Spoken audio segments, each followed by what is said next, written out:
two four-time world champions, Sebastian Vettel and Lewis Hamilton. But who would be celebrating with a high five come season's end?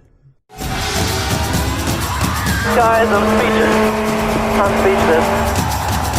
Oh, thank you, boys. Unbelievable. Thank you, I love you. Woohoo! World champion! I can't believe it! Thank you so much, every single one. World champion, pal. That's the greatest moment of my life. You're the triple world champion, Sebastian Vettel. You are the man. Get in there, Lewis. Champion of the world. I'd like to say a big thanks to everyone. Just so grateful for all your hard work this year. God bless you. Fantastic. You're a four-time world champion. Unbelievable, guys. We did it! Yes! Yes! I love you guys. I love you.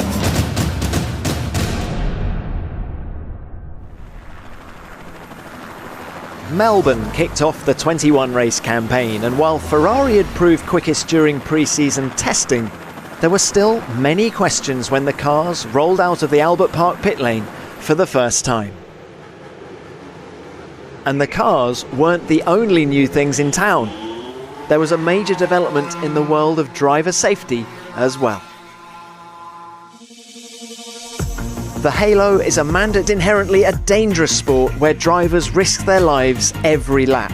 The Halo is the latest step in the relentless development of driver safety.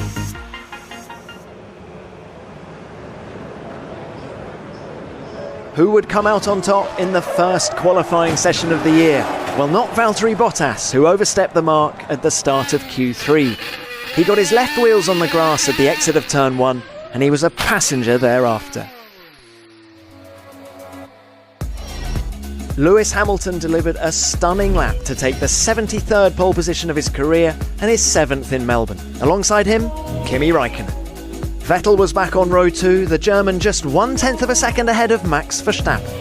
Magnussen and Grosjean made row 3 an all-Haas affair, followed by Hülkenberg in 7th and local hero Daniel Ricciardo 8th after receiving a 3-place grid penalty. Next up were Spaniards Carlos Sainz and Fernando Alonso, both powered by Renault following McLaren's switch from Honda. Van Dorn was 11th, just ahead of Sergio Perez. Williams were delighted to have Stroll in 13th. Alongside him, Esteban Ocon. Valtteri Bottas lined up 15th following his crash and a 5-place grid penalty for a gearbox change. Hartley was 16th and the Saubers filled row 9, Ericsson just ahead of his highly rated rookie teammate Charles Leclerc. And completing the grid was Sergei Sirotkin and Pierre Gasly. And we are all set now for the 2018 Formula One season. It's lights out and away we go. It's a good start from Hamilton. Räikkönen comes across, cuts off Sebastian Vettel. Verstappen's in the hunt as well. Hamilton will lead them into turn 1. And there goes Kimi Räikkönen ahead of Sebastian Vettel. Great start from Kevin Magnussen. He's got ahead there of Max Verstappen. Congratulations, they all appear to have got through turn 1 and 2. Look at Räikkönen fancying down the outside into turn 3. Good speed he had in the Ferrari there. Meanwhile, back to Magnussen and Verstappen. Well, with Verstappen tucked up behind Magnussen. Oh, he's round, he's lost it.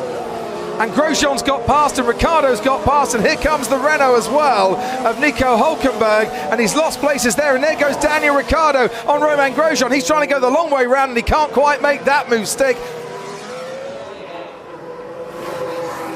Lewis Hamilton, race leader, comes into the pits. Ted Kravitz, you're right near the Mercedes garage. He's right in front of me, and it's the soft tyres as well, so they're covering off the Ferrari of Kimi Räikkönen. As we said earlier, it's the track position which is king round here, and Hamilton's away. He's just got to make sure he'll be rejoined ahead of Kimi Räikkönen for his sake, and Kevin Magnussen looks like he's done it. Yeah. Who's that going very, very slowly? That was Kevin Magnussen. After pitting in the Haas and after performing superbly well in the opening 22 laps of this race, one of the crew there just walking off and out of the garage. And by the looks of it, Martin, would you think one of those wheels isn't attached properly? Hang on, we've got another not problem. Another one, surely not. Romain Grosjean's pulled over to the side of the track. What is happening down at Haas this afternoon? What could have been one of their best weekends on a racetrack has turned into absolute disaster. So this is what happened to Romain Grosjean. This is why we've got the virtual safety car. And once again, it looks like a wheel gun problem.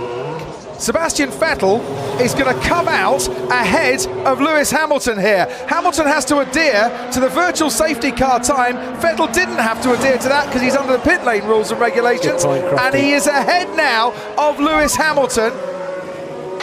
What just happened, guys? Why didn't you tell me Vettel's in the pits? What happened, guys? We're just reviewing Lewis. And those two four-time world champions are going to finish 1 and 2 this afternoon. And like it was 12 months ago, it is Sebastian Vettel who comes home to win the Australian Grand Prix. Ferrari take the opening salvo in 2018. After 58 laps of hard racing and good tactics by Ferrari, it was first blood to Vettel ahead of Hamilton and Raikkonen. Obviously, we were a little bit lucky today. You know, Lewis was had a great lap yesterday. He deserved pole position, and he, drove a very good race. Obviously, controlled it in the beginning. Then, as I said, we got a bit lucky, but we take it. We put a flag up in Maranello for every win. So I asked them to do that this morning back in Europe, and but I think it gives us a good, good start and good wind and fresh motivation for the next coming weeks. The teams headed into the desert for round 2, and as has been the case every year since 2014, the Bahrain race would take place after dark, the track lit up by a vast array of stadium lights. And there was drama aplenty. Qualifying had only just got underway when Max Verstappen lost control of his Red Bull and hit the barrier at turn 2, and with so much damage to the front of his car, he was unable to take any further part in the session, and he would line up 15th on the grid. But the top 10 looked like this. It was an all-Ferrari front row, Vettel taking the 51st pole position of his career. Bottas was the lead Mercedes driver in third, ahead of Ricciardo's Red Bull. Next up was Pierre Gasly, a stunning 5th for Toro Rosso. Nico Hülkenberg was 7th ahead of Ocon in 8th. And Hamilton, the pole sitter in Melbourne last time out, started only 9th after a 5-place grid penalty for a gearbox change. Sebastian Vettel starting on pole for a 51st time in Formula 1. Vettel gets away very well. Hamilton tries to get past Nico Hülkenberg straight away, and it's Sebastian Vettel from Valtteri Bottas, Kimi Raikkonen on the inside, Ricciardo covering off, Kevin Magnussen, Sergio Perez trying to find room around the outside, and it's Vettel into turn 2 he goes, from Valtteri Bottas, the Mercedes ahead of the Ferrari, and there's Kevin Magnussen making contact and having to run wide and almost chopping off the front wing of Esteban Ocon. Max Verstappen and Lewis Hamilton dueling, going into turn 1. Verstappen on the inside, they are going wheel to wheel. Fernando Alonso's going to watch out, and they make contact. Verstappen gets past and almost runs over the front wing of Lewis Hamilton as he moves himself up into 10th place. Who's got a puncture? Looks like Hamilton slowing a little bit. Verstappen's got a puncture with that contact. So we're on board with Verstappen now. Hamilton ahead of him, and he knows that there is a gap coming at the end of the main straight. Alonso rather squeezed them up a bit. That's where they clashed. That's where Verstappen ran over the front wing of Hamilton's Mercedes. That's where he got the puncture. And it is absolute double disaster for Red Bull as Verstappen gets a puncture and limps past the stricken teammate Daniel Ricciardo, pulling over onto the left-hand side of the track. Oh, steering wheel's gone dead. Everything's gone dead, look. No power, no signal. It's like somebody switched the master switch off. Now Ocon is wheel to wheel, and we'll see Mercedes power in the Force India against Renault power as well, and we'll see Renault power Alonso against Mercedes of Lewis Hamilton. Magnussen ahead of Hartley, Hamilton down the inside on Nico Hülkenberg. Ocon might lose out to Fernando Alonso. Hamilton makes up places ahead of Hülkenberg, ahead of Alonso. Now, look at this for a triple overtake. This is fantastic. The McLaren behind Hamilton, he can just about see the track through the sparks. Down the inside he goes. Kimi Raikkonen in, and he will definitely... Oh no! Oh no, Kimi Raikkonen out and has hit one of the mechanics. And left rear wheel's not on properly. Stop the car, Kimi, stop the car. Kimi Raikkonen given the green light to go when everything was not properly attached. He's got DRS as Bottas, and you can see that he's gaining. He's got the power turned up to 11. Into turn 1 they go. Bottas has a little look, but he's just a bit too far behind. Sebastian Vettel survives that one. Lap 18, he put those tyres on. He is nursing them home towards the end of 57 laps to emulate Michael Schumacher, Nico Rosberg, Jenson Button and Lewis Hamilton, who all won their 200th Grand Prix start. And in his 200th Grand Prix start, Sebastian Vettel wins the Bahrain Grand Prix for a second win in 2018.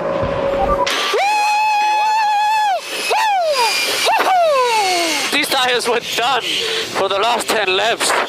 Grazie ragazzi, mamma mia, mamma mia. The second race of the season and a second win of the season for Sebastian Vettel after Ferrari showed yet more tactical nous on the pit wall. Bottas pressured him in the closing stages, but he had to settle for second place, with Hamilton completing the podium. It was out to the Far East for round 3, the Chinese Grand Prix in Shanghai. The build-up to the race didn't go well for Daniel Ricciardo when the turbo on his Renault engine let go during final practice.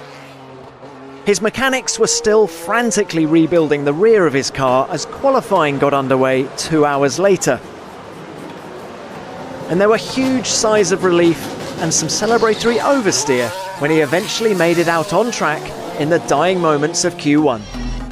It was Ferrari who once again dominated qualifying. The team took its second consecutive front row lockout, Vettel ahead of Raikkonen. It was an all-Mercedes second row, Bottas marginally ahead of Hamilton. And the teams continued to line up in formation with the Red Bulls 5th and 6th. Nico Hülkenberg was 7th, again, and Sergio Perez 8th. With Carlos Sainz and Romain Grosjean completing the top 10 for Renault and Haas respectively, the stage was set for a thrilling contest.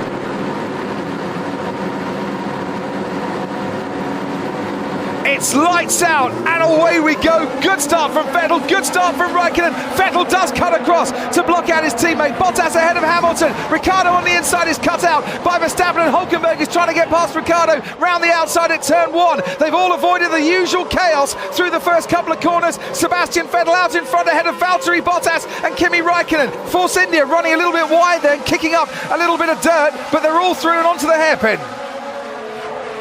And there's a yellow flag as the two Toro Rossos have got very close together, down at the hairpin. And the safety car is exactly what they have got, which I wonder if means people are going to dive into the pits, and one of the Red Bulls has dived into the pits. It's Max Verstappen. And this is a gift for anybody who was worried about getting to the end on those white stripe medium And it's tyres. a double stack for Red Bull, because in comes Ricciardo as well. Why did Mercedes not pull Hamilton in, and equally Raikkonen being that far behind? Why not stick him in the softer tyre? We are racing again, and we end lap 35 with Valtteri Bottas in the lead. Verstappen has a look at Lewis Hamilton. Well, they're very nearly, they touch again. Verstappen, in his eagerness to get past Lewis Hamilton, has lost out to his teammate Daniel Ricciardo. He runs off the road. Should Verstappen just have bided his time a little bit there? Gaining down that back straight. Ricciardo goes for it from a long way back. This would be sensational if he makes it. And do you know what? He has made it. Daniel Ricciardo at one stage looked well out of this race. This is close. He's much closer than he was to Hamilton. Well, I think he's got the slipstream. He's going, and Sebastian Vettel is gone. Daniel Ricciardo is up into second place, and that one was the easier move. Red Bull against Ferrari, and the Ferrari did not have the pace to defend against Ricciardo. You said he could win this race, Martin. Give it a couple more laps, he could be in the lead. He's locked up. Big lock-up. Where does that leave him on the way out? And Verstappen on the inside of Vettel, they have touched! Max. That was inevitable from the moment Verstappen decided to go for it. Kimi Raikkonen has managed to scoot past Lewis Hamilton by the looks of it, but Sebastian Vettel hit by Max Verstappen. You locked up and then just turned in very sharp.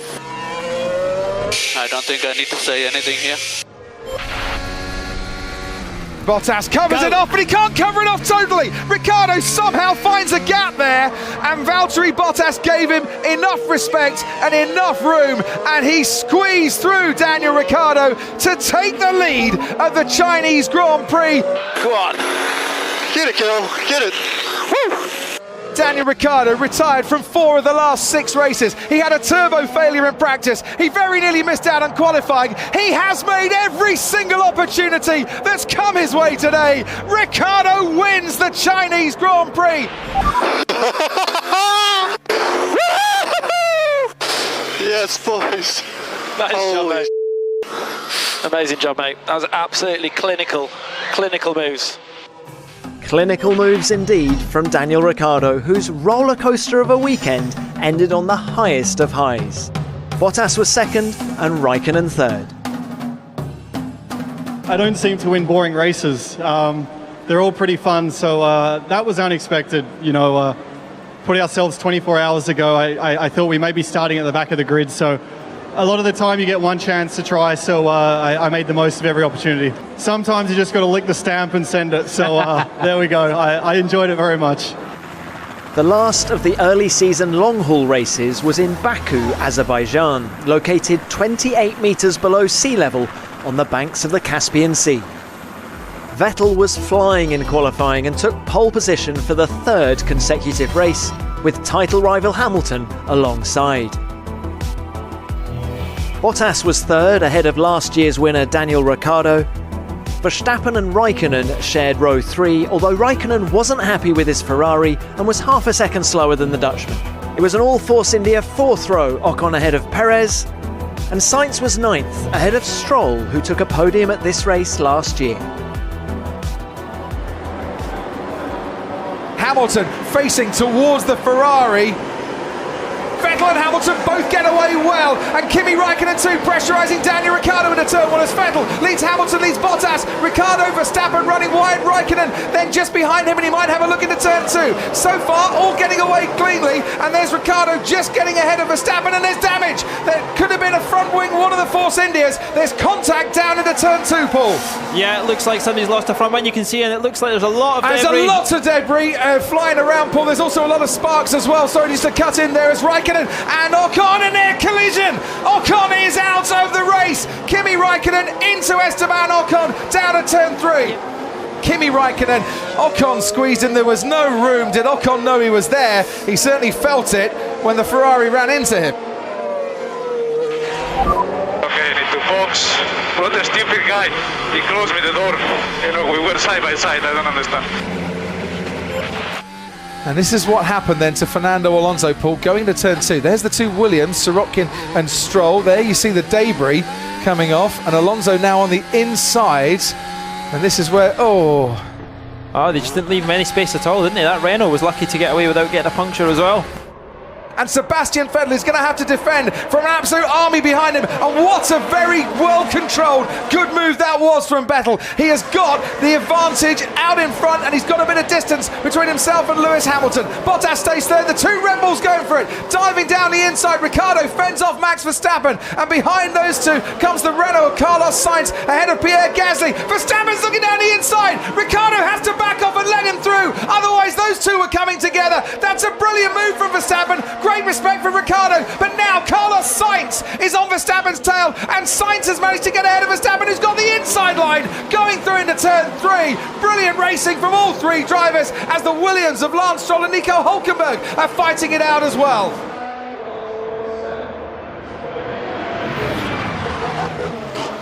Max Verstappen struggling, Ricciardo's passing him, Sergei Sorokin's passing Lance Stroll as well into turn 1, and the 2 Red Bulls might have touched there as well. Verstappen aggressively defending against his teammate. There's no team orders down at Red Bull today. Verstappen stays ahead. And out will come Sebastian Vettel into this race behind Valtteri Bottas, who takes over in the lead and ahead of Lewis Hamilton. So Bottas leads from Vettel and from Hamilton. Then comes the 2 Red Bulls, still Verstappen ahead of Ricciardo. This is Max, I would imagine, not wanting Daniel Ricciardo to get anywhere near a slipstream or a He needs to keep him over the left.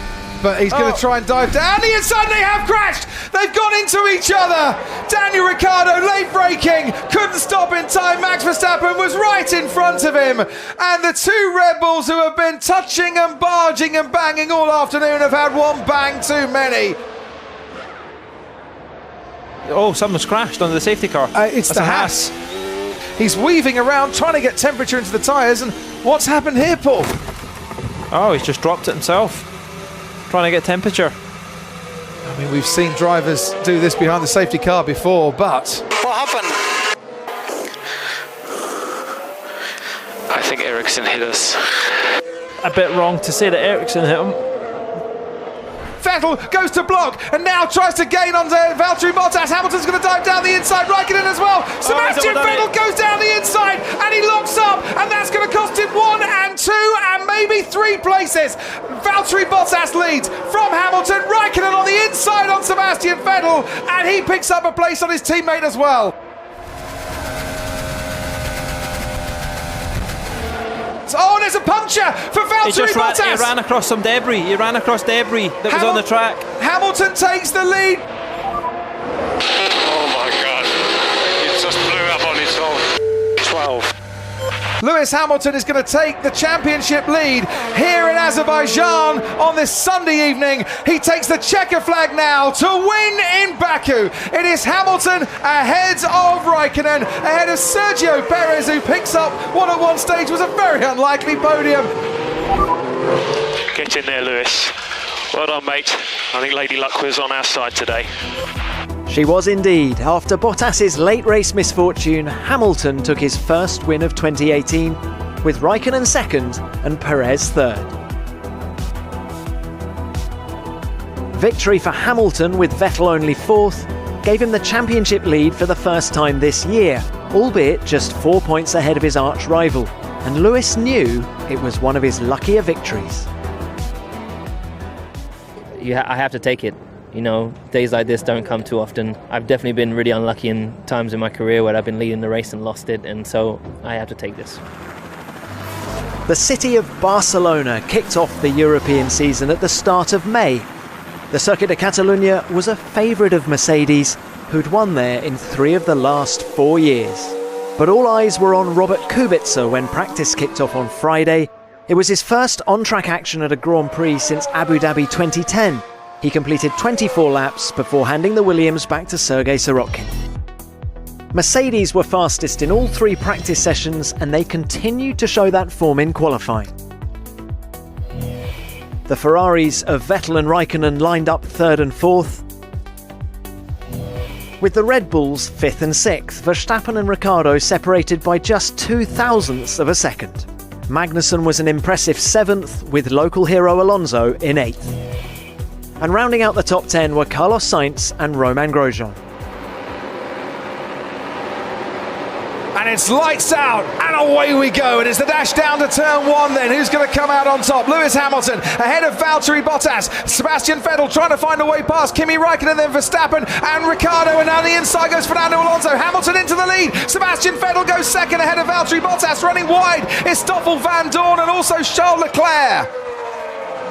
Someone's gone off, quite a few have gone off there. You can see Sergei Sirotkin threading his way through, and that looks like Romain Grosjean very much out of this race. What has happened to the Haas driver? He's collided with Nico Hülkenberg, I think, who's out of this race as well. Safety car right at the start. Let's have a look. Alonso getting a bit out of shape, Sainz down the inside, and then Grosjean loses it, spins 360 degrees, and Hülkenberg could do nothing to avoid him and goes off the track, losing his left rear wheel. Oh mate, I'm sorry. I'm sorry. Yep. Are you okay, man?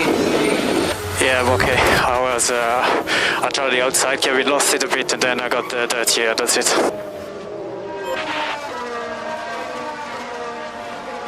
Down the main straight, we can get racing once again. Hamilton leads this race from Sebastian Vettel, Valtteri Bottas, Kimi Raikkonen, Verstappen and Ricciardo as well. And he's under pressure, Kimi Raikkonen from the Red Bull, and Sainz is pressurising Magnussen, and Alonso is having a go at Esteban Ocon as well. But Ocon just stays ahead. I have some issue, nothing happened. I have no problem. And stop the car, Kimi, stop the car.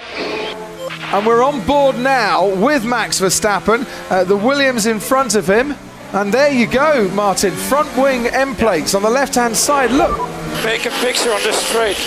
Yeah, we've got it already, we've seen it. You've got end plate damage. Structurally, the wing is fine. So as long as you're happy with the balance, all good. Okay, he's going to get away with it. Fortunately for him, the piece has obviously come off. There it goes. And onto the racing line as well. That's a very critical place for that to be. Lewis Hamilton on his way for a 30th consecutive points finish. He's going to break Michael Schumacher's record as well and notch up his 41st win from pole position as Hamilton takes the win at the Spanish Grand Prix. And it was a win that never looked in doubt. Hamilton won again with teammate Bottas in second, and Verstappen battled on with his damaged car to claim third, his first podium finish of the campaign. With Vettel finishing only fourth in Spain, Hamilton extended his lead in the drivers' standings to 17 points. Behind them, only 11 points covered Bottas in third to Ricciardo in fifth.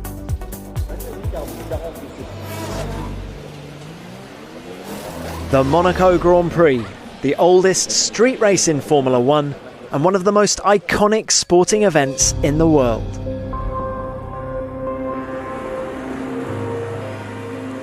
The glamorous principality goes through an incredible transformation for Formula One. Weeks of hard work and preparation culminate in one of the toughest races of the year.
To win in Monaco is special.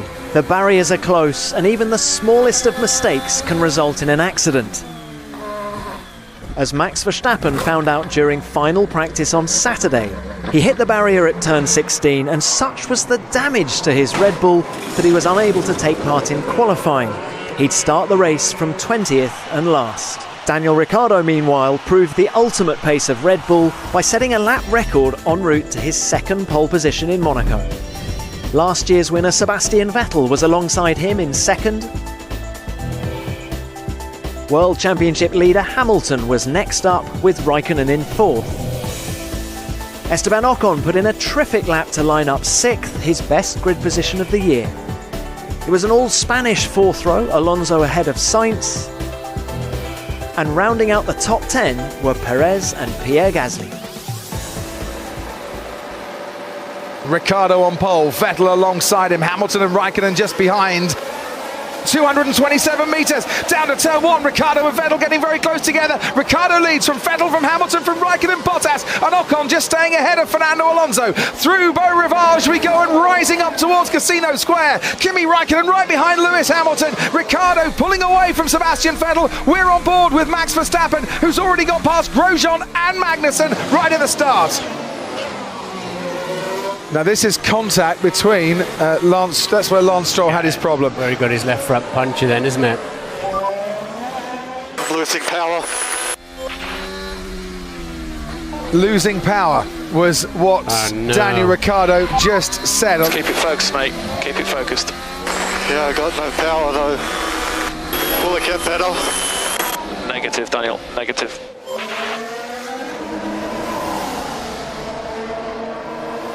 He's going to go for it. Of course he is. He's Max Verstappen. Down towards the chicane he goes. This time he's cut the chicane, but comes back over the curb and still stays ahead of Carlos Sainz. Sainz tries to fight back, through to back. Verstappen gets ahead and moves up into 9th place. Leclerc behind has a problem. Leclerc behind has got the problem. We need to open the gap as much as you can. We are doing a good job. So what is Leclerc's problem? And is Leclerc actually going to go for it here? And oh, he can't stop! And he has gone straight on into Brendan Hartley. And you could see that that was coming. Charles Leclerc's first ever home Grand Prix in Monaco has ended with retirement and big damage as well to the Toro Rosso of Brendan Hartley. You did see his left front brake fail. As soon as he hit the brakes, puff of black carbon dust and brake failure, then it won't slow down. He did actually rub the barrier, but the problem came before that. Today in Monte Carlo, it's redemption day for Daniel Ricciardo. He wins the Monaco Grand Prix and he will celebrate that for a long, long time to come. Sebastian Vettel comes home to take second place and close Lewis Hamilton's championship lead. Hamilton in third place completes the podium lineup. Amazing. I don't know how you did that, Daniel. Incredible. Holy. Holy tomorrow. Cheers, boys. Redemption. Despite those technical concerns, Ricciardo held on to win his first Monaco Grand Prix. Vettel was second and Hamilton completed the podium. With Vettel finishing ahead of Hamilton, the gap at the top of the points table closed to just 14 and Ricciardo jumped up to third. 2 years in the making this, so I finally feel like the redemption has arrived. We had problems. I don't know how much the radio broadcast, but we had a lot to deal with during the race. I think it was before halfway. I felt a loss of power, and I thought the race was done. And we got home just using 6 gears. So there was a few doubts that came in mid-race, but yeah, just we won Monaco, so feels good. Feels good. You've got to do a good jump where you land flat, you know, you make that slap. Belly flop? Yeah, belly flop. Can you do a belly flop? I mean, it will hurt. The belly flop challenge. Everyone's done a backflip and a normal jump, you got to do a belly flop. All right.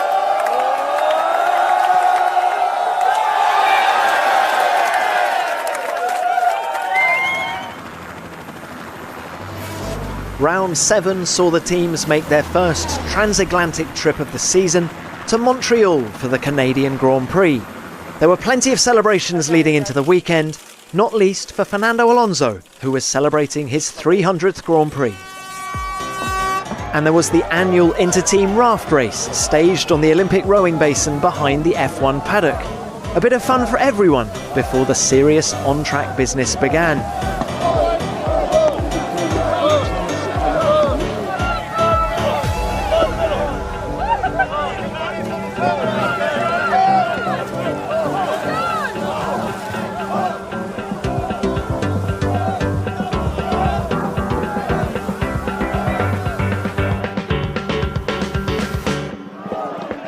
The event was won by Williams, a nice shot in the arm for the team during what was proving to be a difficult season. Ferrari held the advantage on the circuit named after their legendary driver Gilles Villeneuve. Sebastian Vettel took his 4th pole of the year. Verstappen was 3rd, with championship leader Hamilton just behind. Raikkonen and Ricciardo shared row 3, just 0.02 of a second separating them. Then came Hülkenberg and Ocon in 7th and 8th. Their Renault and Force India teammates Sainz and Perez completed the top 10. It's lights out and away we go. Verstappen does start very well. Sebastian Vettel covers it across. Bottas has got a fight on his hands against Verstappen and he loses out, but going into turn 2 tries to fight back again. It's wheel to wheel as Vettel goes away. Bottas gets ahead of Max Verstappen. Then comes Lewis Hamilton. Daniel Ricciardo ahead of Kimi Raikkonen. Oh, and it's a massive crash. It's Brendan Hartley and he's got tangled up with Lance Stroll. And coming out of that chicane, Hartley got squeezed up against the fence. The Williams, an innocent bystander in that. crashed. Yeah, copy. You okay? I got a puncture. I think I got a puncture. Are you okay? Yeah, I'm fine. He just ran me out of road. We're going to get this race going once again. Sebastian Vettel will get the jump. Watch Verstappen behind Bottas. Watch Bottas go as well. We are racing here in Montreal. Vettel leads Bottas. Verstappen, Hamilton, Ricardo Raikkonen, Ocon ahead now of Nico Hülkenberg as well. As through to turn one they go. And Sebastian Vettel got a great restart. And going wide, Sergio Perez in the Force India. Getting it all wrong down at turn one. Cold tyres, cold brakes. It's caught him out. But it hit me very hard. Man, what did Sainz do? He just took me off. Verstappen goes through the final chicane. Hamilton goes through the final chicane. They're hurtling down the main straight at nearly 200 miles an hour. And coming out now, Daniel Ricciardo into the racetrack proper. Daniel Ricciardo has got ahead of Lewis Hamilton. Oh, boys. What good stuff. Need to retire, but we'll return to the garage. We will return to the garage. 300th Grand Prix weekend for Fernando Alonso, and that sinking feeling that he experienced way too often. And he will retake the championship lead. Sebastian Vettel wins the Canadian Grand Prix and has led this race from start to finish. It was a dominant victory for Vettel, whose only previous success in Canada had come in 2013. Bottas was second for the fourth time this year, and Max Verstappen completed the podium. With Hamilton finishing only fifth, Vettel's victory saw him retake the lead of the World Championship by 1 point. Verstappen's podium saw him close the gap to Raikkonen in fifth place. I think after a long time, a long stretch that Ferrari didn't win here, I think I saw the people around and they were super happy. So yeah, I'm sure they had a blast, and they will have a blast tonight. So just happy, and grazie alla squadra. The French Grand Prix was back on the calendar for the first time since 2008, with the race taking place at Paul Ricard, a circuit last used by Formula One in 1990. The drivers were keen for practice to begin, but unfortunately it was cut short when Marcus Ericsson hit the barrier at turn 11.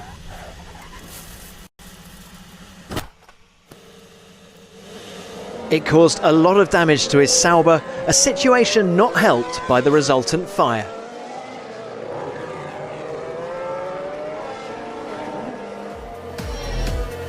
Mercedes were the dominant force in qualifying, Hamilton taking the 75th pole position of his career. Vettel and Verstappen were third and fourth, with their teammates Ricciardo and Raikkonen in fifth and sixth.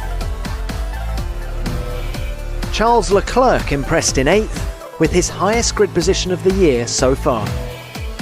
And Haas teammates Magnussen and Grosjean made up row 5. And we're getting ready for the lights to go on and the return of Grand Prix racing to its birthplace of France.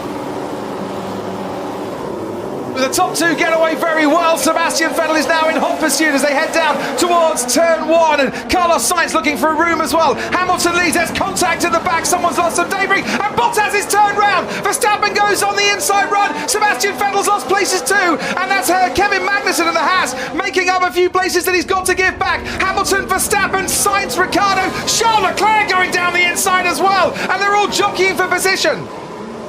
Safety car has been deployed. Hamilton, Verstappen and Sainz, who escaped the carnage. Unbelievable start from the Renault. Ricardo Magnussen, Leclerc making places too. And that is Esteban Ocon stranded. And there is Pierre Gasly. 2 Frenchmen out before the first half of the first lap has been completed. So remember, he's got the ultra soft tyres on the Ferrari, and it's helping in the second phase of the start. He's got a great slipstream behind Lewis Hamilton. And look, Bottas much braver on the brakes. We lock up and knock him out of the race. And that was then Gasly dropping the back end of the car and just oversteering and sliding into Ocon, who was minding his own business. Here comes Kimi.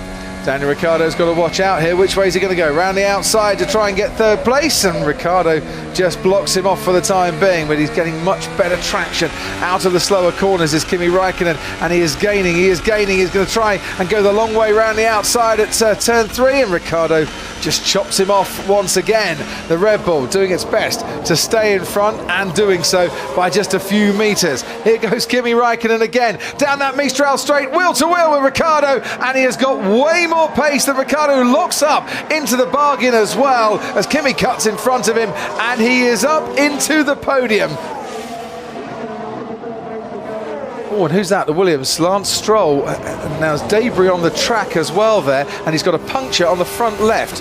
That's never a good sign when you see a tyre going like that. He started from pole, he has led every lap. Lewis Hamilton takes the checkered flag and wins the French Grand Prix here at Circuit Paul Ricard.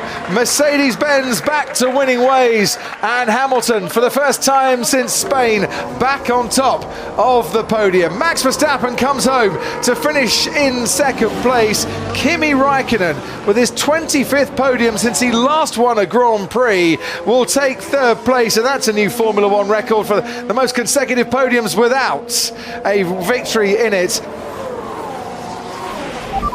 Great work, guys. Great work. It's a beautiful Sunday. Happy Sunday, everyone. So Hamilton was back on top with a dominant performance to take his third win of the season. Verstappen was second and Räikkönen third.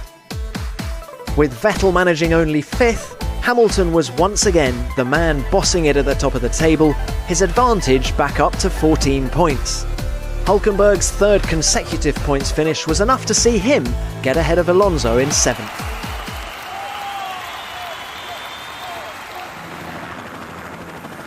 F1 headed into the Styrian Mountains for round 9 and the picturesque setting of Spielberg for the Austrian Grand Prix.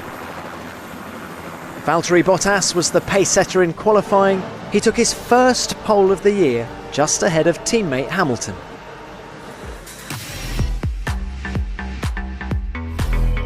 It was Mercedes' third front row lockout of the year.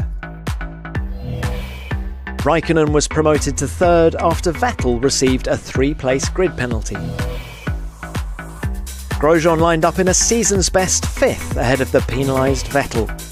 Ricciardo was 7th, with Magnussen rounding off a good qualifying for the Haas team in 8th. The Renault drivers completed the top 10, Sainz ahead of Hülkenberg.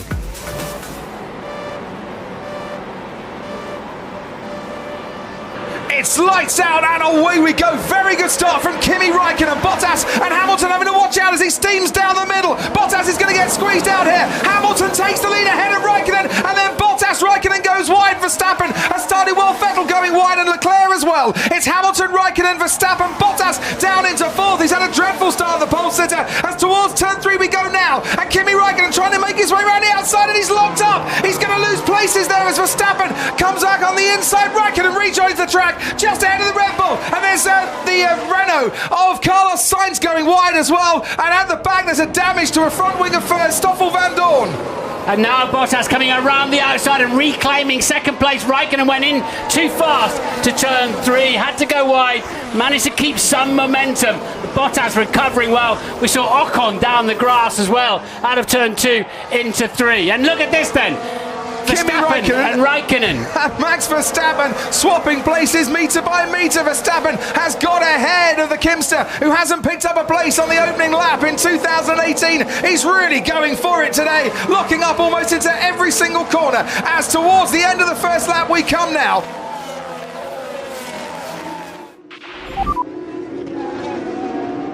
I've lost the power. I've lost power.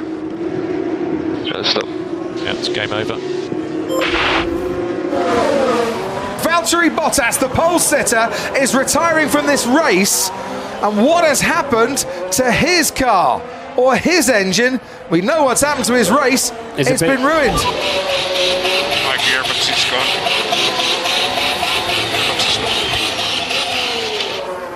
What it is doing is causing an awful lot of action in the pit lane. Okay, obviously Hamilton did not pit and is staying out. So we are now within his pit stop window. which means, Ted Kravitz, that Hamilton's got to put the foot down a little bit here and increase that gap from 13 seconds to somewhere around 20, 21 seconds. I'm sure we'll hear from Anthony in a second, but I think he's probably going to ask the same question I'm going to ask, is why why Mercedes didn't pit Lewis Hamilton. You need 20 seconds to make a stop. So Hamilton, if he pits now, he's coming out behind Daniel Ricciardo in P4.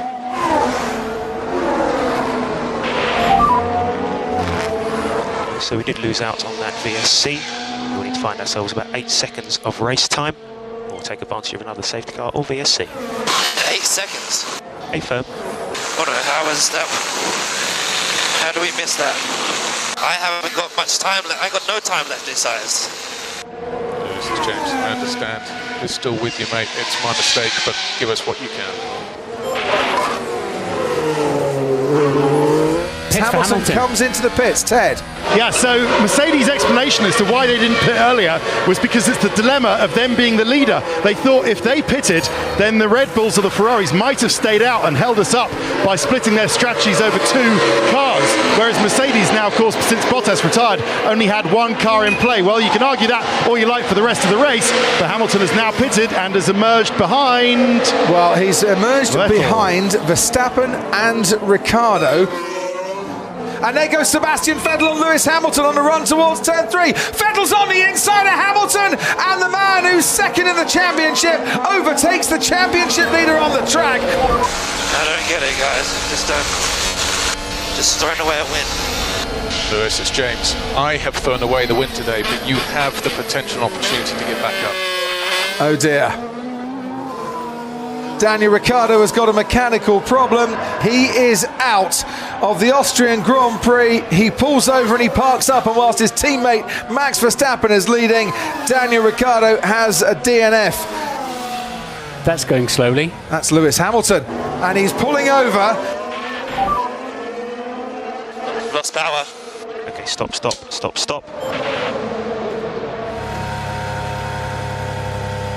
He's never ever stood on the top step of the podium here at the Red Bull Ring, and for that matter, neither of his team. But for the team and for the man, their moment has come now. Max Verstappen wins the Austrian Grand Prix. Ferrari with Kimi Räikkönen ahead of Sebastian Vettel make up the other 2 podium places. Spot on, Max. Spot on, mate. Mode 1. That was textbook. Yes! Oh, this feels good. Oh, yes! Verstappen was delighted to win his first race of 2018 and Red Bull's first on home turf. Hamilton's failure to finish meant Vettel's 3rd place was enough to swing the championship table back in his favour. Seb left Austria with a 1-point cushion over Hamilton. But the day belonged to Max Verstappen. It was very hard to manage the tyres, so we really had to look after them, a lot of blistering, but yeah, we managed to hang on until the end. And of course, it's amazing to win here with a Red Bull at the Red Bull Ring, and also so many Dutch fans around here. It's incredible. We'll try and analyse and figure out how we can improve moving forwards. But we lost a lot of points this year just through either bad calls or reliability. The British Grand Prix was the 3rd race in 3 weeks, an unprecedented triple header in the history of Formula 1. Silverstone is one of the fastest tracks on the calendar, and Brendan Hartley found out just how fast during the final practice session.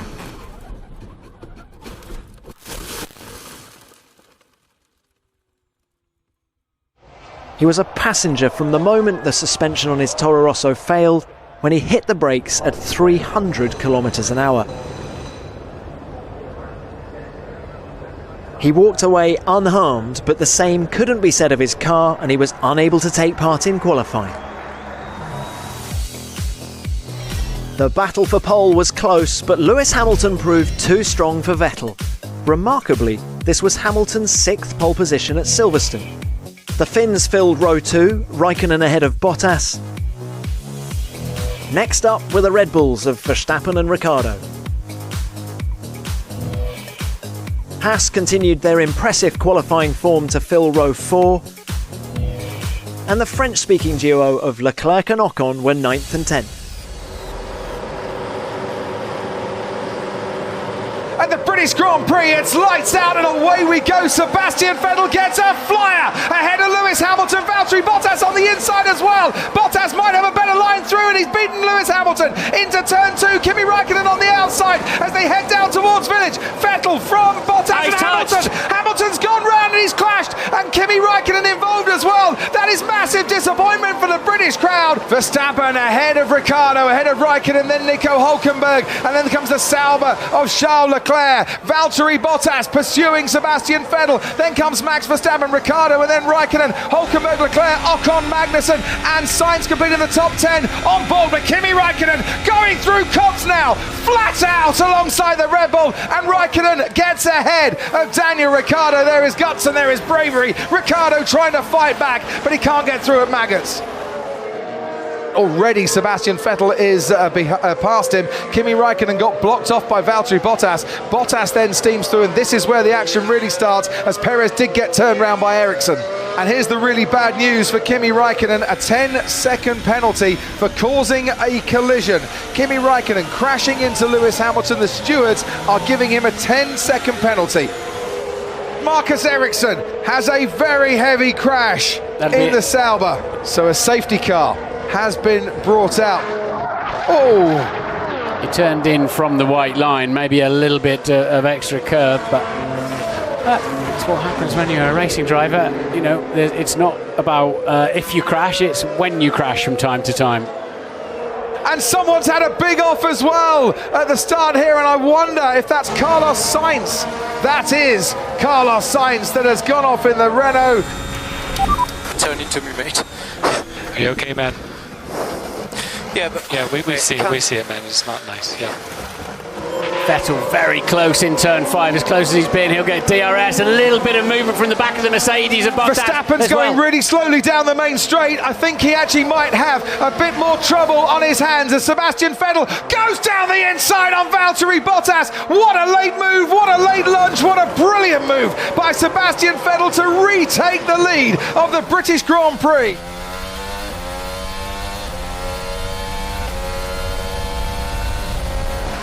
Pulling over to the side as Hamilton now has a go at Valtteri Bottas, and Hamilton moves up into second place, and whether that was orchestrated or not, that is a very important place swap and position change for Hamilton. Bit of oversteer on the exit, and now he's a sitting duck. That's what he should have done when Vettel was coming at him. Kimi Raikkonen up then into the podium places. Ferrari have one win in the last decade at Silverstone. It was Fernando Alonso back in 2011. The British crowd, the majority of them were hoping for a golden day for the Silver Arrow. It might just be a red letter day instead in the destiny of the championship, as Sebastian Vettel wins the British Grand Prix and leads home Lewis Hamilton in second place and Kimi Raikkonen in third. The fight for 5 world titles goes on. Yeah! Grazie ragazzi. Qui a casa loro. Grazie mille. It was a second win at Silverstone for Sebastian Vettel and Ferrari's first at the track since 2011. Lewis Hamilton put in a brilliant comeback drive to second, and Kimi Raikkonen was third. Vettel's 4th win of the season saw him extend his lead in the championship to 8 points, while Raikkonen was creating a cushion for himself in third. Vettel was delighted with his victory as he strutted onto the podium. The safety car spiced it up, but yeah, it was a nice battle with Valtteri. He was pushing like crazy. Obviously I had the advantage on the tires, but not so easy to find a way through, and then I think I surprised him, so I wasn't sure if I'd make the corner, but I did, so it worked really well, and yeah, very, very happy.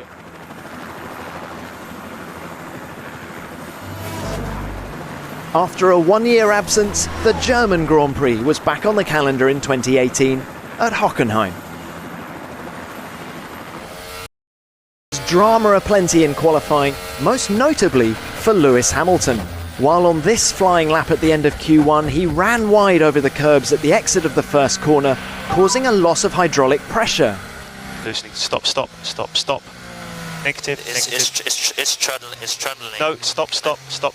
Loss of hydraulic. Stop.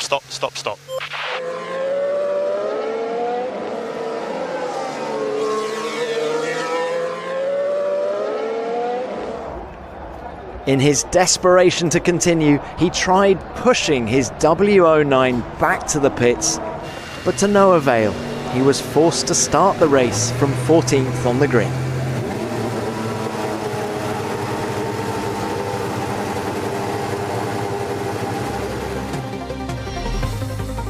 With Hamilton out of the equation, Vettel took a comfortable pole for his home Grand Prix with Bottas alongside. Raikkonen and Verstappen shared row 2. The Haas drivers were next, Magnussen ahead of Grosjean. Then came the Renaults, Hulkenberg ahead of teammate Sainz. And Leclerc in 9th was inside the top 10 for the 3rd time in 4 races. 67 laps ahead of us then. It's the 2018 German Grand Prix. Vettel is on pole on the right-hand side. Bottas reacted quickest. Can he now catch Sebastian Vettel? Great battle between the two Renaults. Into turn 1 we go, and they're all keeping it clean. Vettel ahead of Bottas. Going wide there is Romain Grosjean, might lose a place as a result. Down towards turn 2, and it's Bottas ahead of Raikkonen. Locking up his brakes there, Nico Hulkenberg on the inside. Almost gave the Haas of Romain Grosjean a chance. Now Lewis Hamilton going all the way round the outside of the Sachs curve, and Hamilton might just have picked up a place. So Kimi, this is Jock. You two are on different strategies. Your strategies are slightly different, and we'd like you not to hold up, Seb. Thank you. Do you want me to let him go? Please, just tell me. That is the 2018 version of Fernando is faster than you. Played out on the team radio, and you can see exactly what the result was. Sebastian Vettel now leads the race. Wouldn't it have been easier just to say, Kimi, can you let him pass, please? Oh, and who's that going off-roading, going very, very wide? Williams. It's Charles Leclerc. It looks like a Williams. Yes, it's right. It's a Sauber. It's Charles Leclerc having quite a chaotic few laps here as the race leader Sebastian Vettel now gets past him. Is this, look at Bottas up the inside of Raikkonen, is he? It is Bottas on the inside of Raikkonen. At the hairpin, Raikkonen struggling more. You'd think both Finns would be adept to conditions as if it were driving on ice. The rain has arrived, so how much of this circuit is that rain going to cover? And now Kevin Magnussen under pressure as Raikkonen goes round the outside of him, and Raikkonen goes off the track, and there's a force injury of Sergio Perez spinning off the track as well and kicking up a whole load of dirt as he lights up his tyres in a bid to get back on the racetrack, and Bottas is ahead of Kimi Raikkonen. Is it out of the race? Sebastian Vettel, he has been leading almost from start to finish, but now he's out of this race. Sorry guys. Safety car deployed. It's all confusion down at the Mercedes garage. They weren't ready with the ultra soft tyres. That's what they want to be putting on, Martin, not the soft tyres that they initially thought. So gap to about 3 is... Kimi, stay now. No, stay out. In. Hey man. No, sorry mate. Okay, just go. Lewis Hamilton leads the Grand Prix. With Kimi Raikkonen pitting, Hamilton has now taken over in the lead behind the safety car. It was a Ferrari 1-2. We're on lap 54. It's now a Mercedes 1-2. And we're racing once again. No DRS for a couple of laps, but look at the extra grip Valtteri Bottas has got. Is he going to have a go? Hamilton, he is indeed. He's going steaming down the outside. What's Hamilton going to do about that? Defend for all his might, but Bottas switcheroo at the hairpin. Now is wheel to wheel with Hamilton. No team orders at Mercedes. As towards the Mercedes-Benz grandstand they go. Hamilton by half a car length, now a car and a half, has the lead still. Valtteri, it's James. Please hold position. I'm sorry. Copy, James.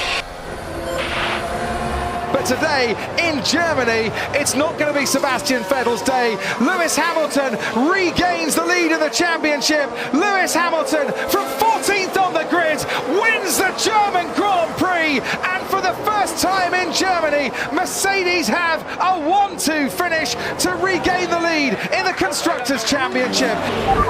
Get in there, Lewis. Miracles do happen, mate. Guys, what an amazing job by you guys. Thank you so much. I'm so grateful. Love conquers all. Hamilton took his 4th victory of the season. Remarkably, it was the first win of his career from outside the top 6 on the grid. With Vettel failing to finish and Hamilton taking victory, the Englishman was able to turn an 8-point deficit going into this race into a 17-point advantage. Further back, Bottas made up ground on compatriot Raikkonen in their battle for 3rd place. Conditions were perfect for business time, so when it rained, I knew that I would have a good position, but then you never knew what was going to happen after the safety car. The other guys behind had the new tires on, but I guess for those who don't know me, now you do. The final race before the summer break was at the Hungaroring, just north of beautiful Budapest. The demanding 14-corner circuit rewarded good cars and high-quality driving. Rain fell heavily at the end of qualifying, and it was World Championship leader Lewis Hamilton who negotiated the waterlogged track fastest, much to the delight of Mercedes boss Toto Wolff. It was an all-Mercedes front row, Hamilton securing his 6th pole position at the Hungaroring. Ferrari filled row 2, Raikkonen out-qualifying a teammate in Hungary for the first time since 2007. Young guns Sainz and Gasly shone in the wet conditions to fill row 3, and then came Verstappen, the first Red Bull driver in 7th. Both Hasses made it into Q3 for the 5th consecutive race.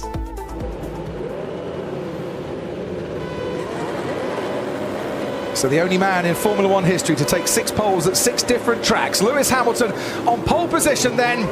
Hamilton gets away well from Valtteri Bottas. Kimi Raikkonen now slipstreaming behind Bottas, trying to attack him. Great scrap between Hartley and Magnussen. Hamilton leads into turn 1. Raikkonen hasn't gained that place. Bottas is second, Raikkonen, and then comes Sebastian Vettel. Max Verstappen comes after that after making up a couple of places at the start. Is Vettel going to challenge Raikkonen, go around the outside at turn 2? Yes, he is. He's got great momentum going around there, but Valtteri Bottas hangs on to second place. Kimi Raikkonen down to 4th.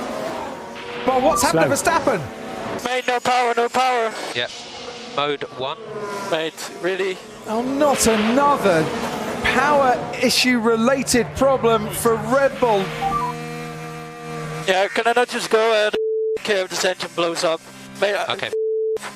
Stop the car, please, on track, Max. Stop the car, please. What choke all the time with this, honestly.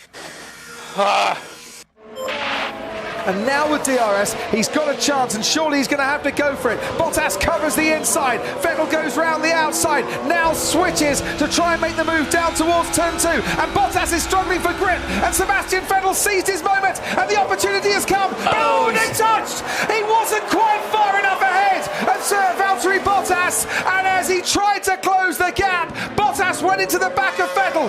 So Bottas got a bit of oversteer through the exit. Much better traction from the Ferrari. Ferrari still on DRS down to turn 2. Thinks he's got him covered, and he hasn't. Bottas, front wing damage. He'll probably have a lot of understeer. Oh, and they've touched! That is not how I think you had it panning out. And whilst the stewards are noting the Vettel and Bottas incident, I wonder if they're going to note that incident as well. Ricciardo is not quite past him, and the Mercedes just wouldn't slow down and stop. He hasn't got enough front grip, so Ricciardo more than left him racing room, more than. The first incident, I have to say, I think if anybody was at fault, it was Vettel and not Ricciardo and not Bottas, personally. But that was due to Bottas getting deep into the corner and not having enough front downforce. He has won 5 times in Hungary before. It's a 6th win in the Hungarian Grand Prix for Lewis Hamilton, who extends his championship lead this afternoon over Sebastian Vettel. A frustrating afternoon for him. Ferrari will have 2 cars on the podium in Hungary for the 2nd year running. So Hamilton led from the front to take a record 6th win at the Hungaroring. Ferrari got both cars on the podium, as they did at this race last year, Vettel ahead of Raikkonen. As the drivers and teams headed for a well-earned break, it was Hamilton who had the biggest smile on his face, this latest victory extending his lead over Vettel to 24 points. The battle was equally intense further back, where 8 points separated Hülkenberg in 7th and Alonso in 9th. How do you look back on the first part of this season when you go into the summer break and you get some time to lie on the beach on the back of these last 5 Grand Prix and 6 weekends? I'm not really the beach, like lay down on the beach kind of type.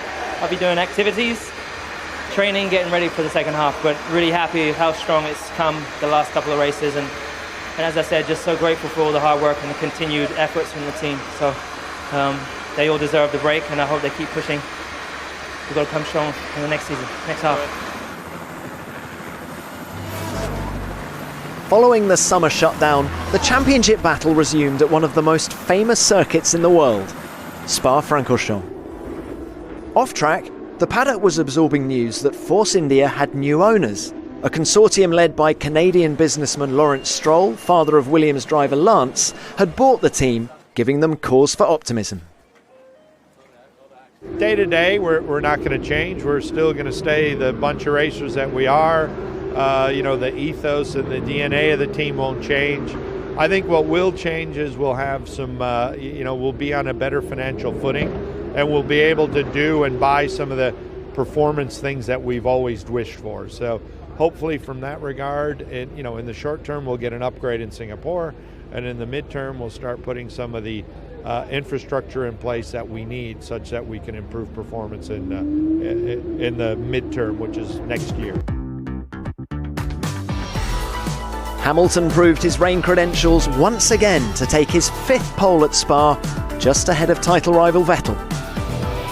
Force India's new owners had given the team a new lease of life as Ocon started 3rd, just ahead of Perez. Romain Grosjean and Kimi Raikkonen were next up, Grosjean making it into Q3 for the 6th consecutive race. The Red Bull drivers filled row 4, and it was Magnussen and Gasly who completed the top 10.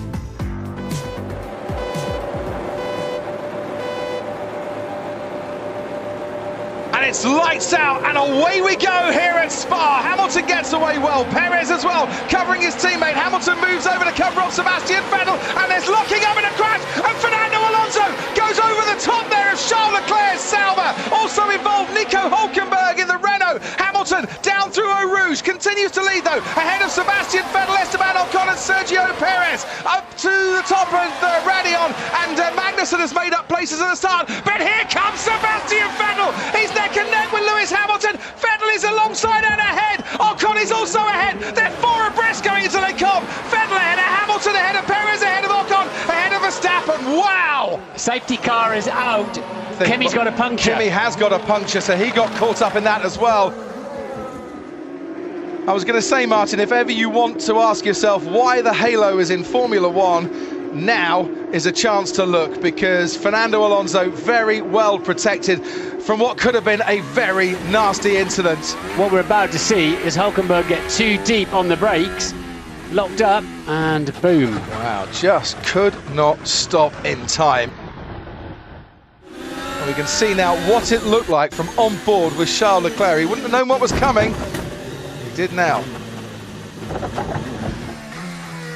So that is where Ricardo, I think he got a shove, didn't he? Yeah. Half the pack were going in there sensibly, thinking about lap 44, not lap 1.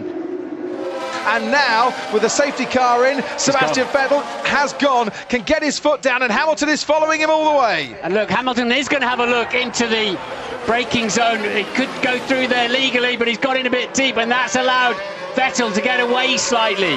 That was a mistake by Hamilton to attack into the final corner, because it allowed Vettel to get away. So Mercedes playing their hand first and pitting Lewis Hamilton. Verstappen will take over in second place. Hamilton will want to come out ahead of Perez, who's currently running 4th for Force India and should do that quite comfortably. and have a nice clear track ahead of him. And box, box. So this could be quite close, actually. Round about 2.5 seconds stationary would be very good indeed. And there is Max Verstappen and Lewis Hamilton in the background as Sebastian Vettel makes his way at 80 kilometres an hour down the pit lane. Verstappen, who hasn't stopped yet, Hamilton, who has stopped yet, make their way around the source. It's going to be very tight indeed, but Vettel does get out ahead of Verstappen and ahead of Hamilton. But that gap has certainly come down from that 3.2 seconds now to round about 1.8 seconds. Probably hurt Hamilton a little bit that he caught the Red Bull. But he's going to get DRS now, Martin, and he's going to get past Max Verstappen, and that's going to give Lewis Hamilton extra speed along the Kemmel Straight, and that will start to help him a little bit gain on Sebastian Vettel. Hamilton retakes that second position ahead of Verstappen. It is now game on, with a very commanding performance here in Belgium this afternoon. Sebastian Vettel reduces Hamilton's lead, sees the checkered flag, and wins the Belgian Grand Prix for Ferrari.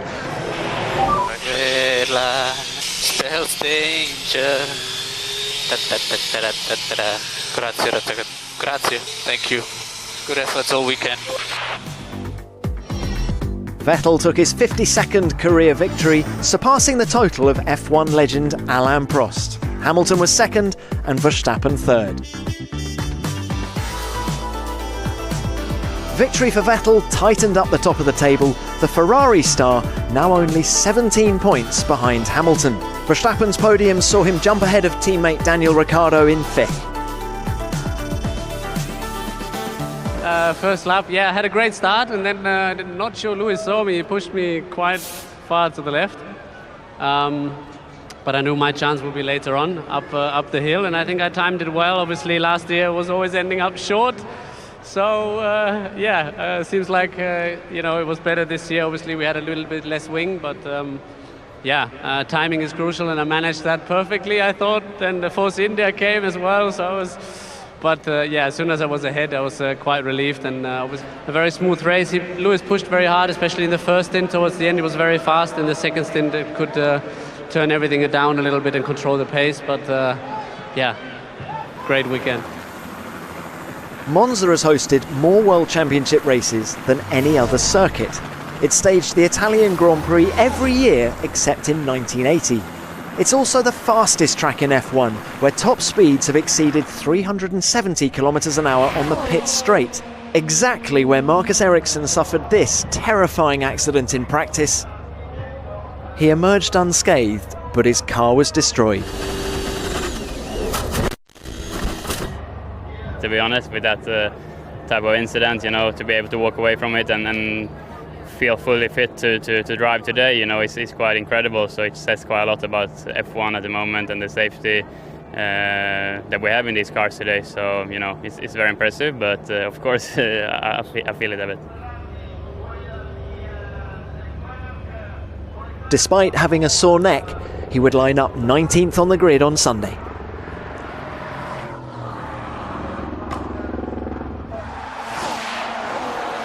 Which one of these three is going to come out on top for the Italian Grand Prix as Bottas crosses the line? Hamilton extends his advantage. Sebastian Vettel goes on to pole position.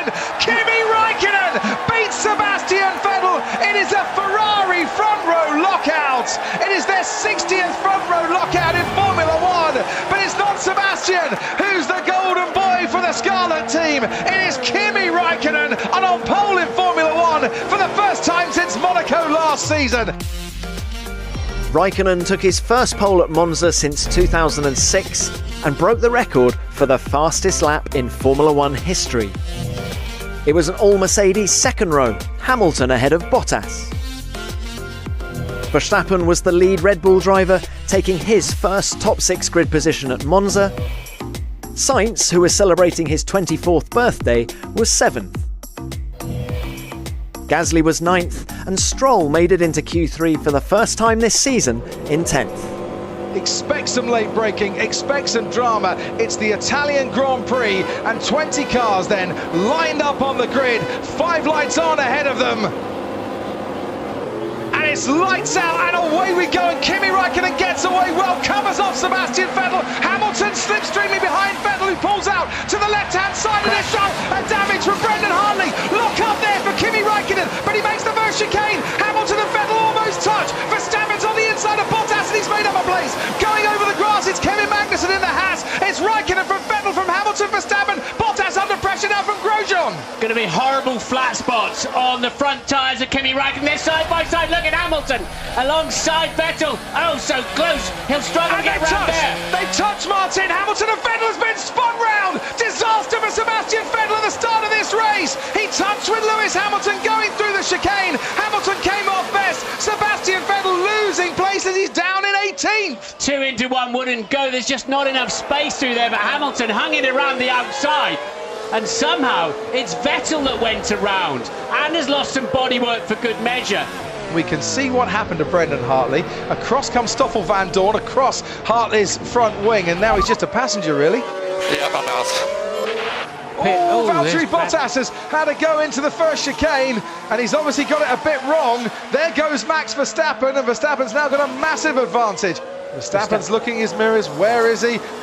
Moves over there and touches. Okay, Max, we have been given a 5-second penalty. For what? Don't worry about it. Get your head down. No, don't worry about it. I gave them space. They do a great job in killing racing, honestly.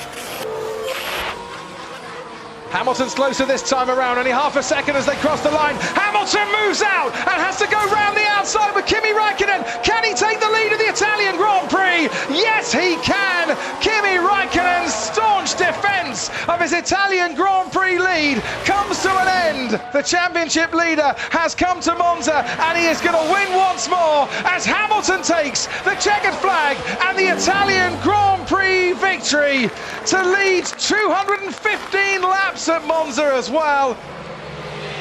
Get in there, Lewis. You are the man. Thank you so much for all the hard work, guys, and for continuing to believe in me. I really appreciate it. And to my fans here as well, I really appreciate it.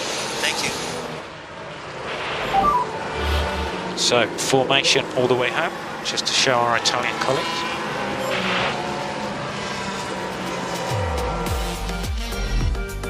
Hamilton took his 6th win of 2018. Raikkonen was 2nd and Bottas 3rd.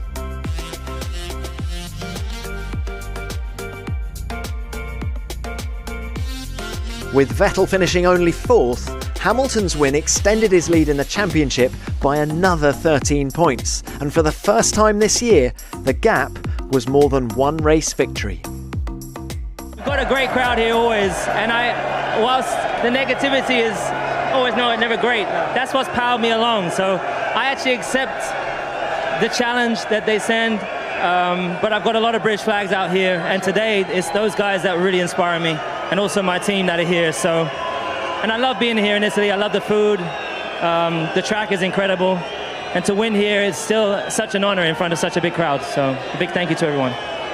Congratulations, Lewis. Really fantastic job. The Singapore Grand Prix was Formula One's original night race when it was introduced in 2008. It's grown bigger and better every year, and there have been some tremendous races. Staged in downtown Singapore, the track passes many of the city-state's most famous landmarks. And with so much going on, there's plenty to keep the fans entertained. When night falls and the track lights up, the excitement really starts.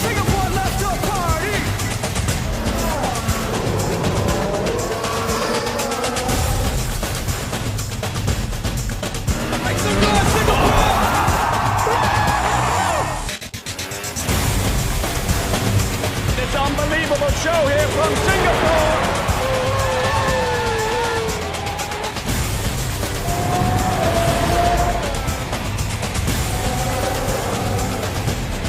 Singapore, you never fail us.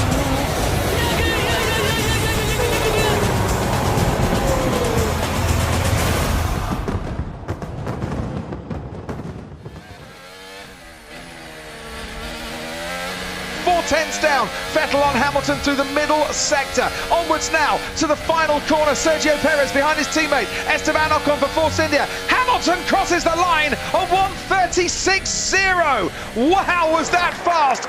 Nobody could beat Lewis Hamilton's time for the 200th time in Formula One. An English driver takes pole position, and Lewis Hamilton for a 4th time and a 4th record equaling time takes pole here in Singapore. I don't think there was a moment in the lap that was like wide or any problems. It was just perfectly to the limit. So it felt like one of the best laps that I remember feeling. But yeah, did you guys enjoy it? It was a supreme lap by Hamilton to take pole, but Verstappen also impressed to take 2nd in the Red Bull. Vettel was 3rd, just ahead of Bottas. Raikkonen was 5th and Ricciardo 6th, the Australian starting outside the top 3 in Singapore for the first time in his Red Bull career. Perez was 7th and Grosjean 8th. And Ocon completed a good qualifying for Force India in 9th, with Hulkenberg 10th. Even start from the front two. Sebastian Vettel challenging Max Verstappen. They get very close this time. They don't touch. Verstappen just makes first corner ahead of Sebastian Vettel. They're looking up behind as they all thread their way through the first 3 corners. Verstappen ahead of Sebastian Vettel into the wall. Goes Esteban Ocon. Did he make contact with his teammate Sergio Perez? They were right close together again. The 2 Force Indians, and we have another first lap accident as Vettel and Verstappen down Raffles Boulevard go wheel to wheel. Sebastian Vettel ahead of Max Verstappen and just squeezes ahead of the Dutchman into turn 7. We have a safety car now deployed. Hamilton, Vettel, Verstappen, the top 3. Right, just ahead of Esteban Ocon, Sergio Perez, his teammate. You've got Grosjean on the left-hand side. Now they're going to wheel, the 2 Force Indians, and yes, they did touch. It's Baku from last year all over again, and it's Ocon who is squeezed into the wall by his teammate. Ferrari are triggering what they call the undercut here, stopping before the guy in front, getting a fresh set of tyres, going like the clappers on those fresh set of tyres, and he's put the ultra soft tyres on, with maybe Ferrari thinking they can go to the end of the race. Verstappen does pit. Kimi Raikkonen carries on. He leads the race. Daniel Ricciardo is 2nd. It's soft compound tyres going on to the Red Bull of Max Verstappen. Will Vettel be ahead of Verstappen? It's worked, surely. It's such a slow pit out. What are they going to meet in the middle at turn 2? And we've seen this come badly wrong in the past with Hulkenberg and Massa. This time around, the drivers avoid each other. Retakes the place on Sebastian Vettel. Yes! Okay, focus now, focus. Sergio Perez finally finds a way past Sergei Sirotkin. Way past, no! They've managed to crash. Perez was moving over to the left-hand side, and he's got severe damage to his Force India. Hulkenberg goes past, puncture on the left rear tyre, and Perez had got past. Sirotkin fought him back again. Perez jinked to the left into the Williams, and that is his race pretty much run as well, compounding a very disappointing night indeed for the Force India team. It's going to be a 4th Singapore Grand Prix victory for Lewis Hamilton. He said that this place was hotter than hell. Well, I think his lap last night in qualifying and his 61 laps tonight have been heaven sent for Lewis Hamilton, who extends his lead in the Drivers' Championship and wins the Singapore Grand Prix. Lewis Hamilton is now 40 points clear of Sebastian Vettel. Fantastic weekend all round, really, really solid. Great job, everyone. Everyone back in the factory. What a weekend. Keep pushing. It was a dominant win for Hamilton. Verstappen was 2nd in his 75th F1 start, and Vettel took his 7th podium at the Marina Bay circuit. Victory for Hamilton extended his lead over Vettel in the championship. With Bottas finishing ahead of Raikkonen, the Mercedes driver closed the gap on his compatriot to just 3 points. In the battle for 7th place, there were 4 drivers within 7 points.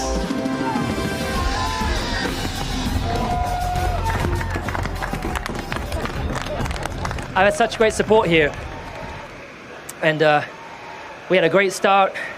The team have just never given up faith and belief in me and in Valtteri and in our ability, and it was a real blessing. It was a long race. It felt like the longest race of my life, so I'm glad it's over. Max put up a good fight as well, but what a day, what a weekend. I feel super blessed. Sochi, on the shores of the Black Sea, welcomed Formula One for a 5th consecutive year. Going into the race, the championship battle was at a crucial point. I think our car is great. We have all the reasons to be confident. The goal this year is to be even more consistent than it was last year. Grande ragazzi, grande gara.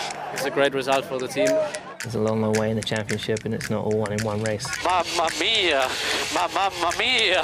I wish there was another 5 laps because I would have got them. I had a lock-up. I didn't want that to happen. I can't rewind the clock. That's how it goes. Days like this don't come too often. I was waiting to wipe the smile off your face. Get in there, Lewis. Great job, guys. This is more like it. Grazie ragazzi. Ferrari have had a slightly better package. It whoops your backside. What goes around comes around. Oh, I mean, I was in no man's land today. I'm only 1 point behind. Could have been a lot worse. Need to keep the energy up. Sebastian Vettel now is out of this race. My mistake. From 14th on the grid, Lewis Hamilton wins. Miracles do happen, mate. You've got to have that belief. Hamilton has 25 points in the bag. He got whipped. Here comes Sebastian Vettel. You sailed past me like I wasn't even there. I mean, geez, they just blitzed us today. Vettel's been spun round. Oh, silly, where did he want to go? Get in there, Lewis. You are the man. You are the man. Lewis Hamilton is now 40 points clear. What a weekend. We got these guys. Come on, we can keep doing this. Keep pushing.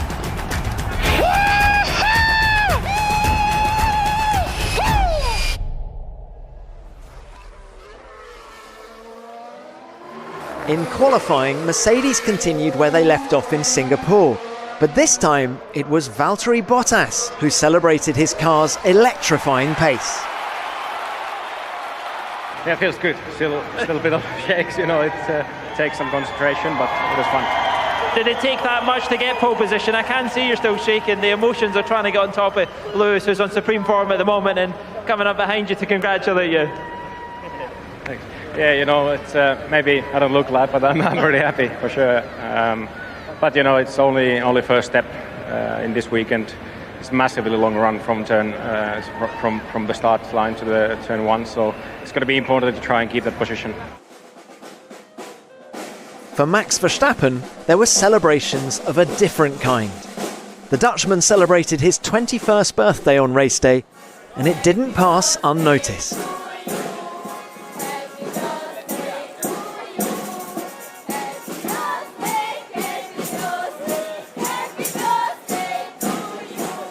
There was even a cake waiting for him when he arrived at the Red Bull pit. Bottas took his second pole of the season, continuing his record of never being out-qualified by a teammate at the Sochi Autodrome. The Ferraris were on row 2, Vettel ahead of Raikkonen. Magnussen was 5th, the first time he'd started in the top 10 at this track, and Ocon was 6th. Leclerc lined up 7th to mark his first appearance in Q3 since the summer break. Grosjean was 9th and Marcus Ericsson made it into Q3 for the first time in 3 years. The Red Bulls were at the back of the grid after Verstappen and Ricciardo changed power unit components, and the resultant grid penalties saw them line up 18th and 19th. Let's see what the Russian Grand Prix serves up this afternoon. It's lights out and away we go. Great start from Sebastian Vettel. He's already alongside Lewis Hamilton. And now it's a long, long drag down towards turn 2. Bottas leads. It's wheel to wheel. Hamilton and Vettel. Hamilton is now pulling away as they now break for the first time. And on the inside, Valtteri Bottas trying to go around the outside. Lewis Hamilton. Then Vettel and Raikkonen and then Magnussen as well. Ahead of Roman Grosjean, who's got a decent start. Round turn 3 we go. Bottas, Hamilton and Vettel. Kimi Raikkonen settles into 4th and down towards turn 4. Another braking zone. Magnussen just staying ahead of Charles Leclerc, who's up there for the Sauber. Great start there from Valtteri Bottas and from Hamilton and Vettel. And on we go with Max Verstappen, and he's got the Renault not just in his sights, but the Renault passed as well. Verstappen's dispatched of Sainz, and he's dispatched of Hulkenberg on this lap, and he's now up into 11th place. Boy, has he got the bit between his teeth today. Brendan Hartley down at turn 2, and for the Toro Rossos it's been pretty poor opening few laps. Gasly had his spin down at turn 4. So it was both guys, okay, I thought we were watching the same one. Max Verstappen making the next move all the way up to P5 already. Charles Leclerc. Where's Charles Leclerc? He's back in 6th now. Verstappen is up into 5th place. Tell you what, if you drew Max Verstappen in the race win sweepstake, you're suddenly moving to the edge of your sofa thinking I've got half a chance here. Who needs 53 laps to do it when you can do it in 8? So Sebastian Vettel needs his crew to give him the fastest possible change of tyres they could ever wish to give him. Bottas on his outlap was able to go 6/10s quicker in Sector 2. So if Vettel can do that in Sector 3 and Sector 2, he takes a challenge to Mercedes, who need a perfect pit stop after that 2.8 by Ferrari. So Sebastian Vettel now making his way into the final sector. I think Ferrari might just be very close to this. I'm just watching the driver tracker. Behind Kimi Räikkönen, here's Sebastian Vettel, and here's Valtteri Bottas. They've done it. Bottas goes past Hamilton. Sebastian Vettel, will he go past Hamilton or not? It's going to be wheel to wheel going into the second corner. Hamilton on the inside, Sebastian Vettel round the outside. Sebastian Vettel gets past Lewis Hamilton, and for once, Ferrari's race strategy works in their favour, and that man, however far he's travelled this afternoon, it is well worth the effort, because his man is now ahead of Lewis Hamilton. Ferrari's strategy working. Hamilton's got to get past Vettel on the track. Kimi Räikkönen leads this race, by the way, from Max Verstappen. Valtteri Bottas is in 3rd, Sebastian Vettel 4th, then Hamilton, and Hamilton is coming back at him, and he's got a great toe. Oh, and he wanted to go down the inside, but there wasn't room, and at the last moment just had to back off. How they didn't touch there, I don't know, but Hamilton's going for it again towards turn 4. Has he got enough on the Ferrari? Under braking to squeeze down the inside. Hamilton's done it!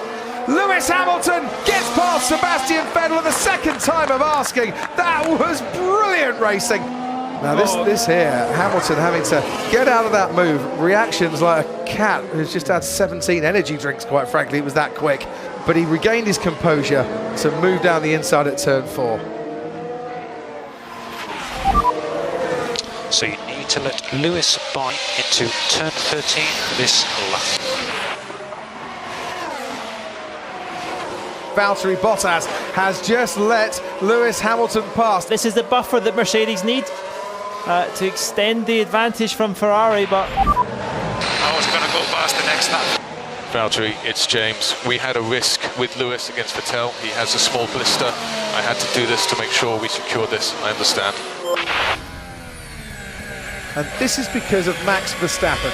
Verstappen being out in the lead. There's Toto Wolff pressing the button, making the decision. Clearly his call for it to happen right there and then. Because Sebastian Vettel was gaining on Lewis Hamilton.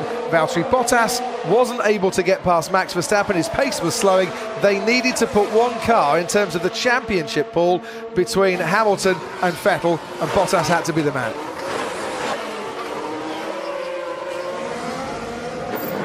So he's now running 5th, is Max Verstappen, and he's going to chase after Kimi Räikkönen. For the 3rd time in his Formula 1 career, Lewis Hamilton sees the checkered flag and wins the Russian Grand Prix. Sebastian Vettel loses 10 points to his championship rival. He comes home on the podium, but is now 50 points behind in the Drivers' Championship. Valtteri, this is Toto. Difficult day for you and difficult day for us. Let's discuss it afterwards when we come together, and we'll explain things. Hamilton won in Russia for a 3rd time, and with Bottas 2nd, this was Mercedes' 3rd 1-2 finish of the season. Hamilton now led Vettel by 50 points. That was the equivalent of 2 race wins, with only 5 rounds remaining. Bottas and Räikkönen continued their intense fight over 3rd, separated by just 3 points. It's actually quite a difficult day because, yeah, I mean, Valtteri did a fantastic job all weekend, and it was a real gentleman to let me by. Obviously, he's now not fighting for the championship as where we are, and you know, it's just been such a great weekend for the team. The team have done such an exceptional job to have this advantage on Ferrari and have a 1-2. Usually you'll be just elated, but you know, I can understand how difficult it was for Valtteri, but really he did a fantastic job today and deserved to win. But championship-wise, as a team, we're trying to win both championships, and I think today it was a real team effort. So whilst it doesn't feel spectacular, and I know he's going to do great in following races to come. The Mercedes drivers, joined by the team's technical director James Allison, had plenty to celebrate on the podium.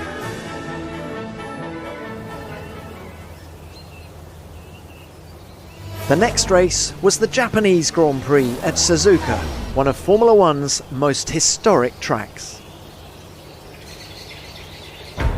For the 30th time we come to Suzuka. It's the Japanese Grand Prix. 155,000 fans get a view of one of the great tracks on the Formula One calendar.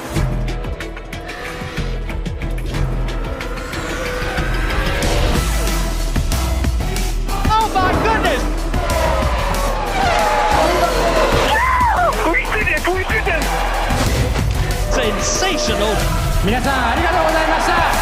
It's a hell of a thing. Oh, he wanted to go down the inside. Vettel's been spun round. Hamilton's crashed. P1, Sebastian. Get in there, Lewis. Absolutely fantastic. This is magnificent. Yes!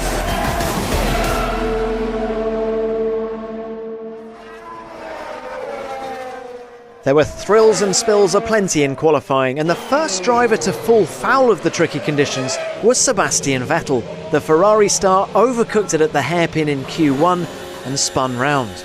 Worse was to follow for Marcus Ericsson. He ran wide at the top of the challenging S's section and crashed his Sauber. He emerged unscathed, but his damaged C37 needed a lot of repairs.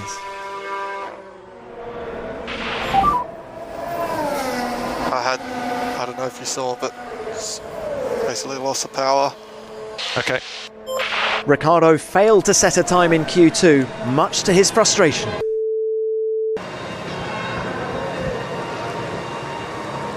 As the big guns headed into Q3, the weather showed its hand. Drizzle started to fall, leaving the teams with a difficult call to make on tyre selection. Ferrari sent its cars out on intermediates, I think it looks too dry. while Hamilton and the rest of the field were on dry tyres, which proved the right call, and both Ferraris were immediately back in the pit lane.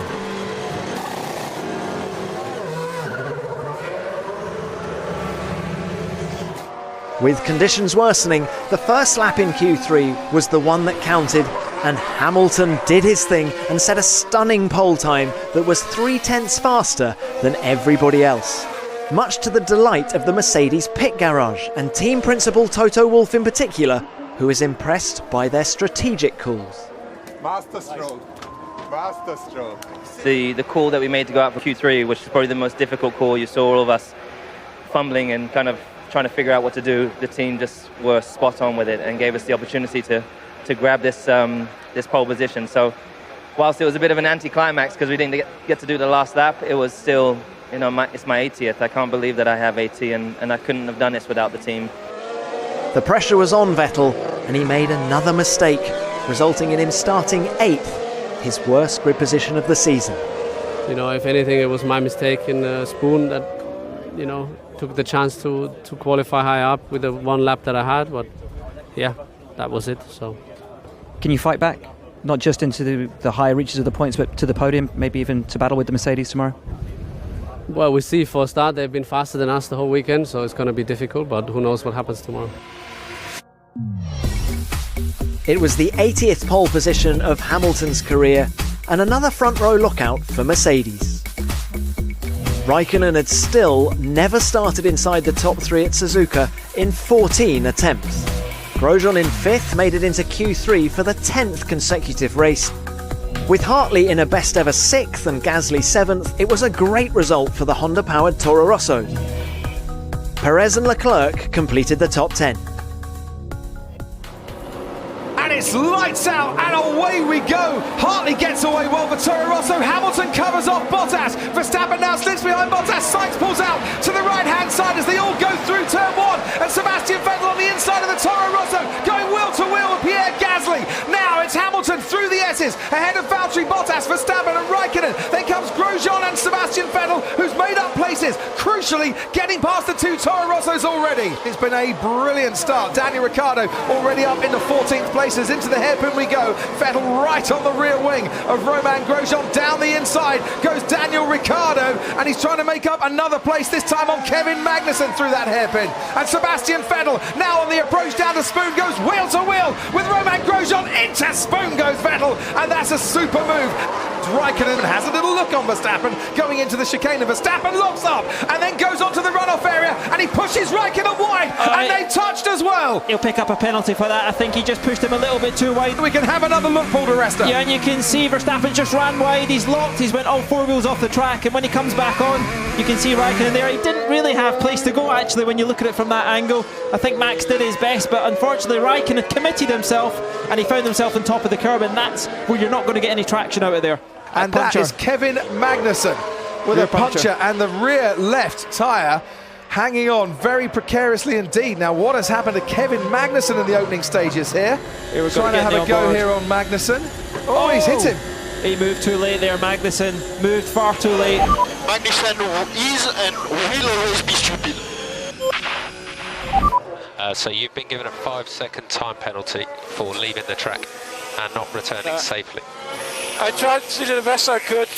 He drives around the outside. He could have easily just waited for me to come back.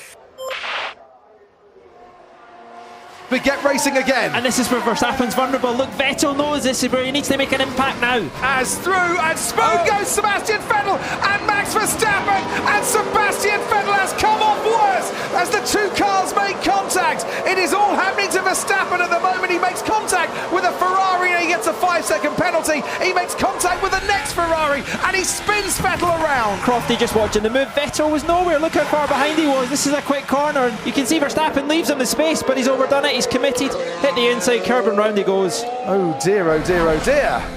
Daniel Ricciardo, last of the late breakers. After starting 15th, Daniel Ricciardo is now up into 7th place. Romain Grosjean, this time, is the driver that he's passed into that chicane late on the brakes, and he's replicating what Verstappen did last weekend. Gasly's making the move on the Sauber. We talked about he needs to do it early. He's going to have the grip around the outside, and he's got it done.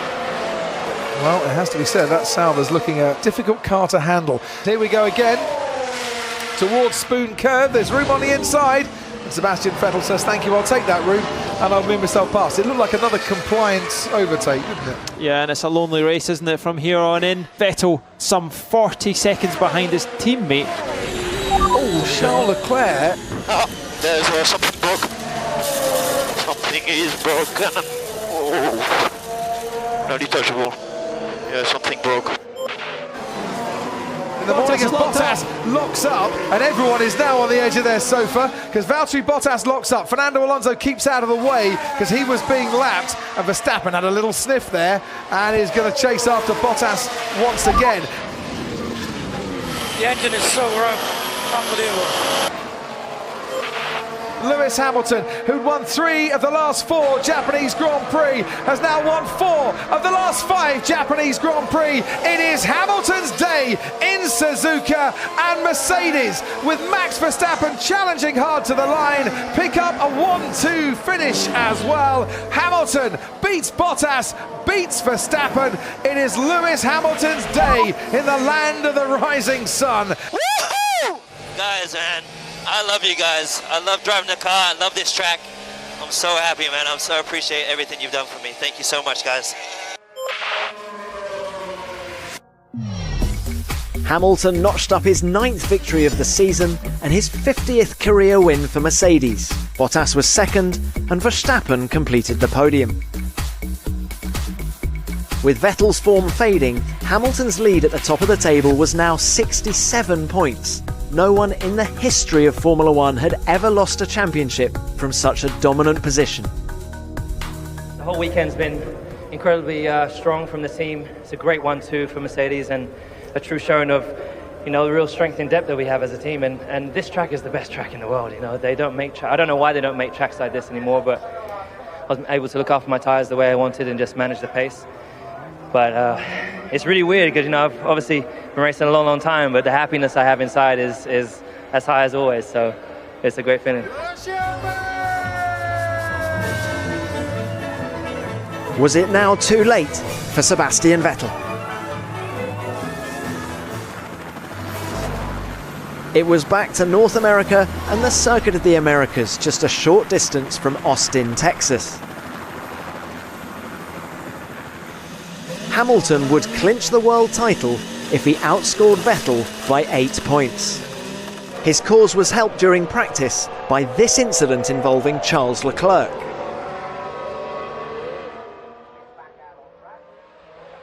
The session was stopped to allow marshals to clear gravel from the racing line, and the stewards deemed that Vettel hadn't slowed down sufficiently while returning to the pits under red flag conditions.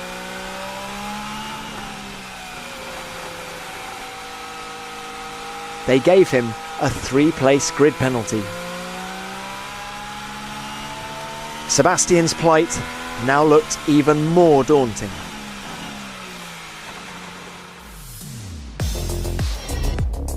Hamilton took his 3rd consecutive pole in Austin, with Raikkonen leading the Ferrari charge.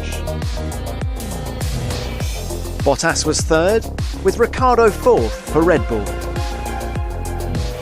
Vettel, after that 3-place penalty, lined up in 5th with Ocon 6th. Hulkenberg was 7th, and Grosjean gave Haas their first top 10 start at their home Grand Prix. Leclerc and Perez completed the top 10.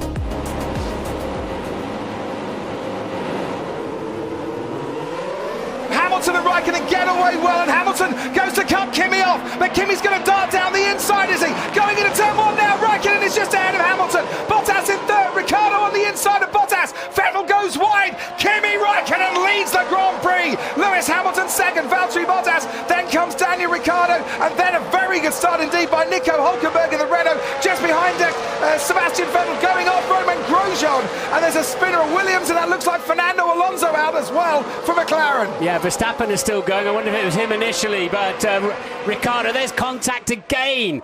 Ricciardo got a tremendous start. Had a look at the inside of Bottas.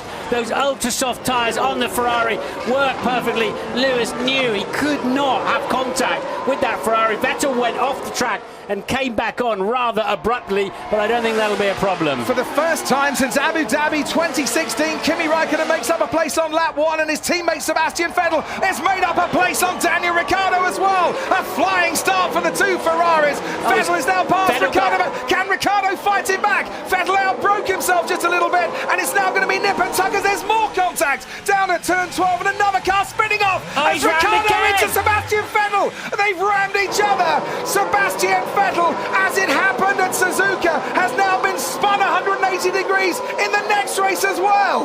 That's the 3rd time we've seen that Ferrari make contact with his front axle. He'd already passed Ricciardo and then got too deep into the corner, and a little bit of contact across his front axle, and around goes Vettel.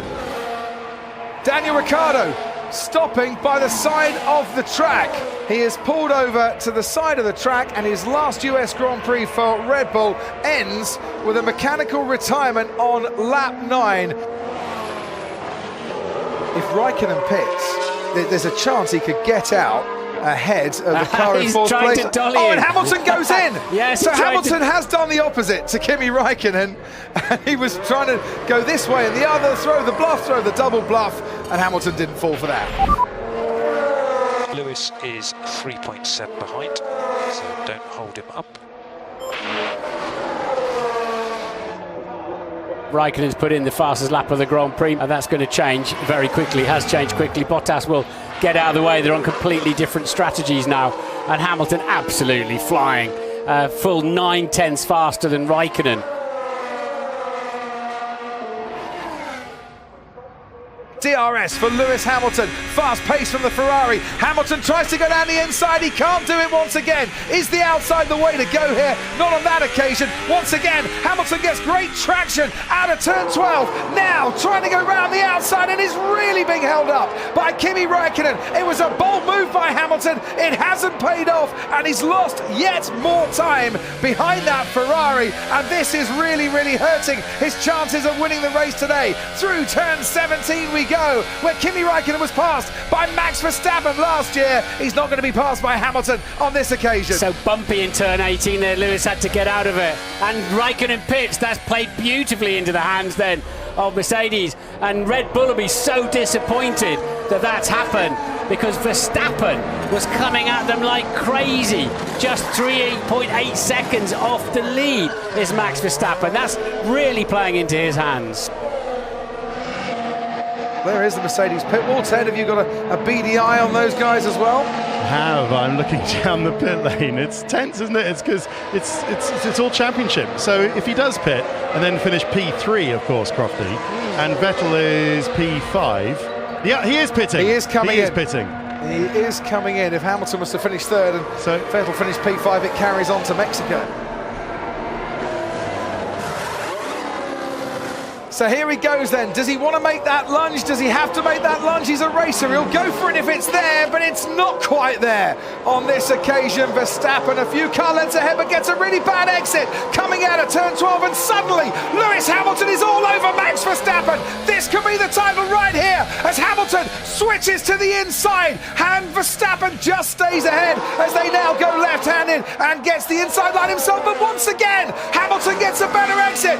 Now, round 10-17, Lewis Hamilton and Max Verstappen going wheel to wheel, and Verstappen on the better line, getting away from Hamilton as he goes wide and onto the runoff. And was that the moment that the title today slipped out of Lewis's hands? Kimi Räikkönen, who started on the front row, is going to see now, for the first time in 113 races, the checkered flag for him as a winner. Kimi Räikkönen wins the US Grand Prix and breaks the record for the longest gap between race wins. It is victory for Ferrari, it is victory for Kimi, and the strategy they got bang on this afternoon. Grande Kimi. Well done, my friend. Thank you. Finally. Thank you, guys. Grazie Kimi, grazie. This was Raikkonen's 21st career win and his first since Australia 2013. Verstappen was second and Hamilton third. Vettel's fourth place ensured the title battle went on to Mexico, but he was now 70 points behind with only 75 left on the table. Raikkonen's victory saw him jump ahead of Bottas in third. It's been a great weekend. I think car's been pretty good all the time, so got a good start, and I needed to push hard. I mean, it was battled a few times, and in the end the tires were not in the best shape, but I think it was a bit similar for Max, and obviously Lewis had more tires left, but we had enough speed, and we kept it consistent and just tried to keep the tires alive until the end. So.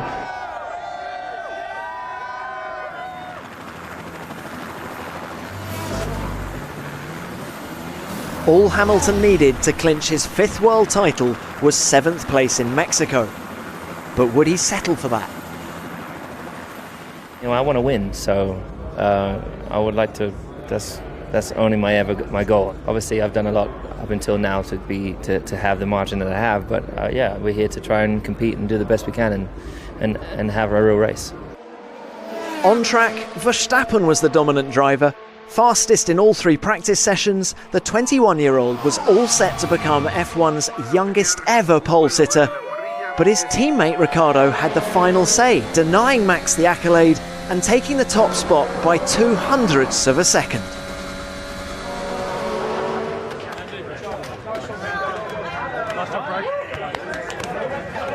Daniel was absolutely delighted. And he finished P1. Nice job, mate. Good luck. Woo! Yes! That was a very good lap. Nice job.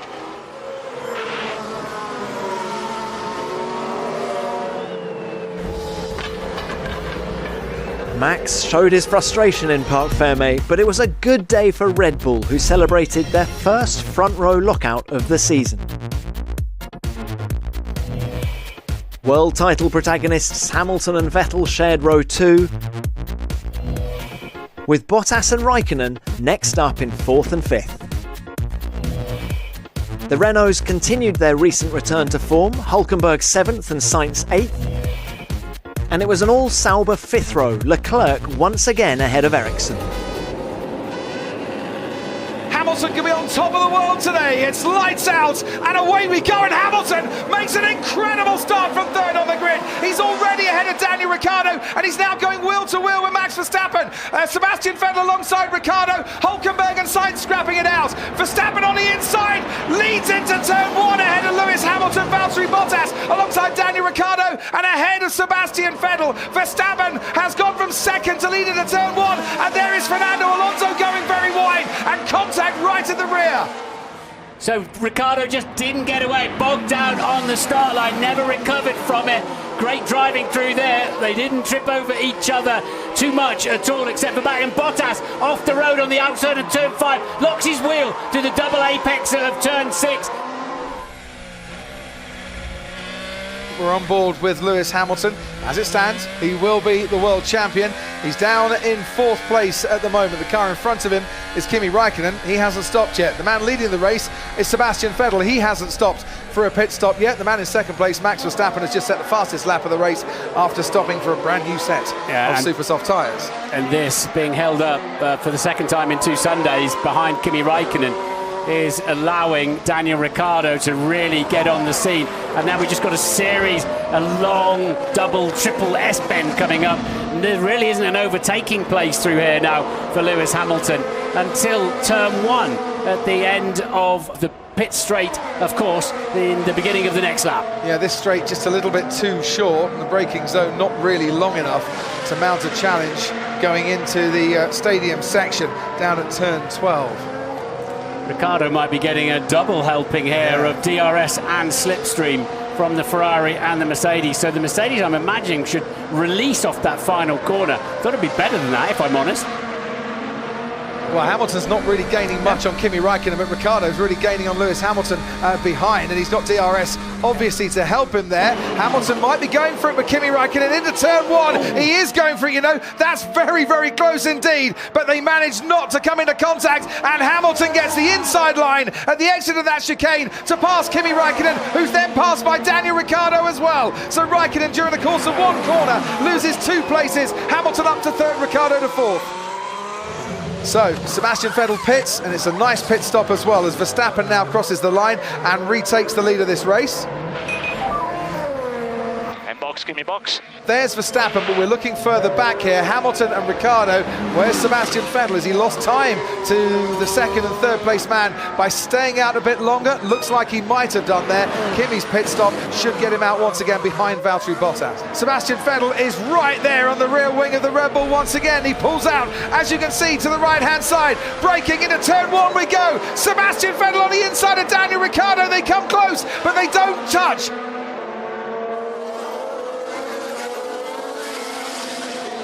Lewis Hamilton racing Sebastian Vettel at this moment in time. If they tangle, Hamilton needs to make sure they're both out in terms of the championship. Well, let's see. DRS range for Sebastian Vettel. Look how that Ferrari is gaining. He's going down the inside on Lewis Hamilton, and I don't think that was a very feisty defence from Lewis Hamilton there. Questions answered as Sebastian Vettel moves into 2nd place in this race. Here comes Ricciardo this time. He's going to go around the outside. Hamilton locks up and goes deep and off into the runoff area and over the grass at turn 1.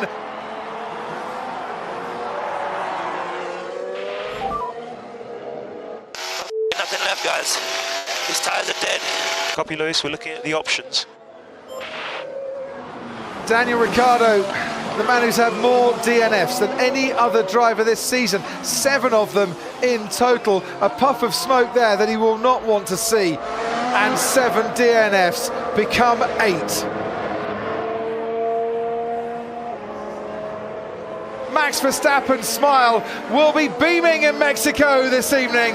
Verstappen wins the Mexican Grand Prix. Lewis Hamilton, the man from Stevenage, has done it once again as he rounds the final corner. It's high fives for Lewis Hamilton, a 5-time champion of the world. Hey Lewis, congrats, man. That's how you do it, baby. Just like I taught you. That's how you do it. Just like that. That's how you're supposed to drive.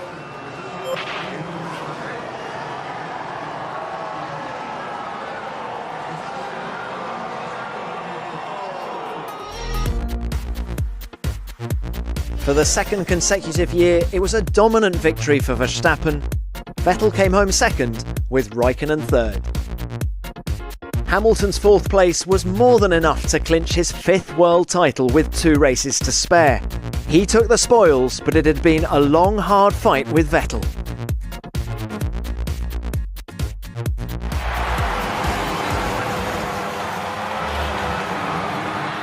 Bono said on the radio, it wasn't won here, it was won through a lot of hard work throughout a lot of races. So I'm so grateful for the hard work back home, for all our partners, for everyone that's been a part of it, and ultimately for Mercedes. You know, I've been with Mercedes since I was 13. To complete this, you know, when Fangio had done it with Mercedes, you know, it's just it's an incredible feeling, and then I wouldn't be here if it wasn't for all the hard work my dad did, for my family. So yeah, a very humbling experience. Hamilton celebrated as he joined Fangio and Schumacher as the only drivers to have won 5 world titles. Well deserved. Congrats to him and his team. They did a superb job all year, so yeah, I think we need to stand there, accept that, and say congratulations. Obviously would have loved to hang in there a little bit longer, but it wasn't the case. Max Verstappen stood on the top step of the podium, and he had an important job to undertake. I have one question for you, Max. Do you want to start the party officially by pressing the button? Let's go, Mexico!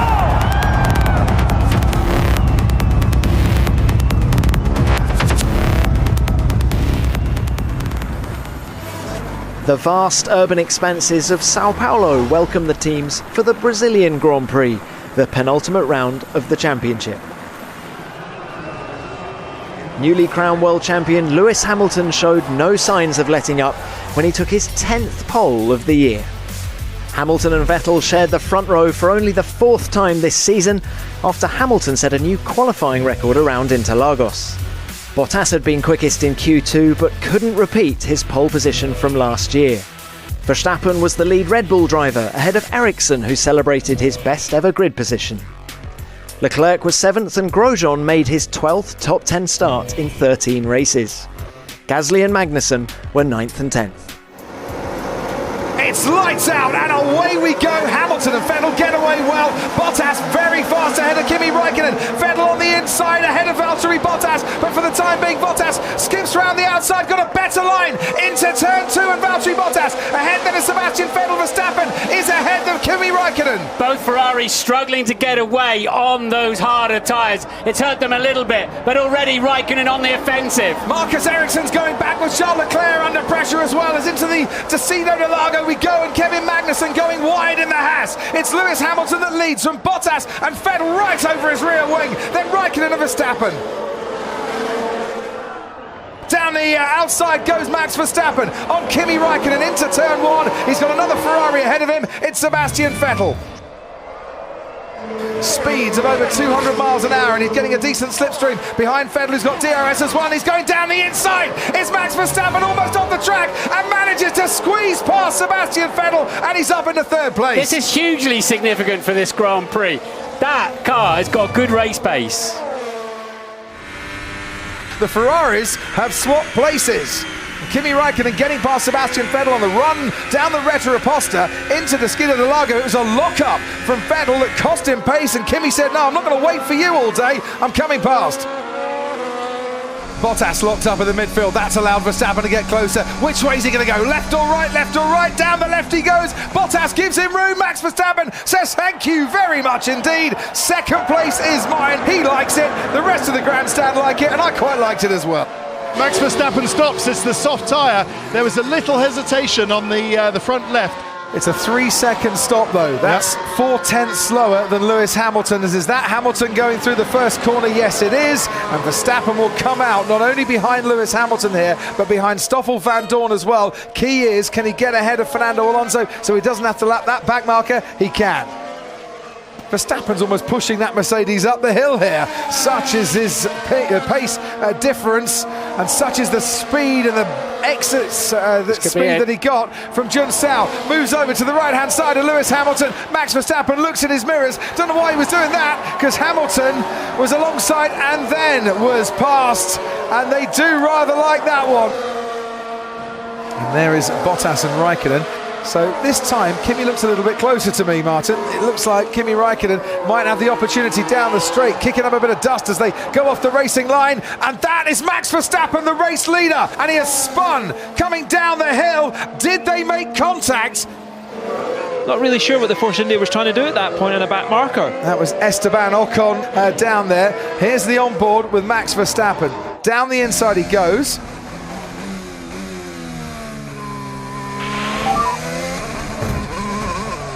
What an idiot! What an idiot! And Esteban Ocon has been given a 10-second stop-go penalty for causing a collision.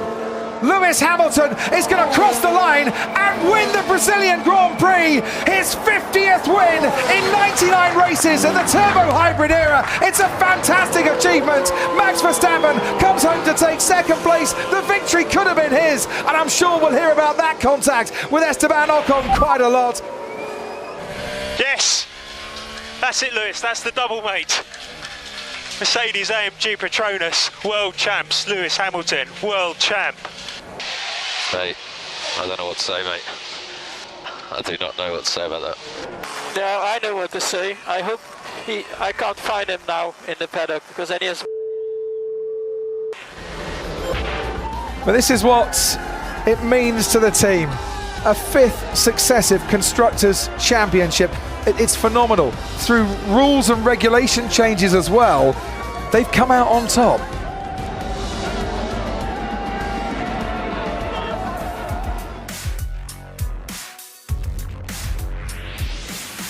Hamilton won his 10th race of 2018 ahead of Verstappen in 2nd and Raikkonen 3rd.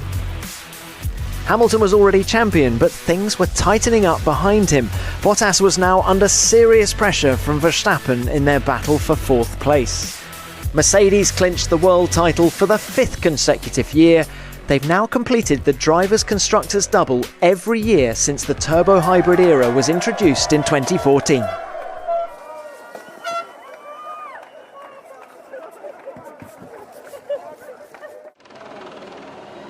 Elsewhere in the pit lane, things got a bit heated when Max Verstappen bumped into Esteban Ocon at the post-race weigh-in. Some choice words were exchanged, and the physicality of the discussion earned Max 2 days community service with the FIA. For the 5th consecutive year, Abu Dhabi hosted the season finale at the Yas Marina circuit. On the eve of the race, Robert Kubica was announced as a 2019 Williams driver. His is a great comeback story following his terrifying rally crash in 2011. It's a great feeling, of course, a lot of emotions and are behind it, a lot of work. So yeah, delighted to be part of top 20 drivers in Formula 1, and delighted to be able to put my car on the grid next year in Australia. So yeah, thank you for this opportunity to Claire, to Williams, to Frank, and looking forward definitely.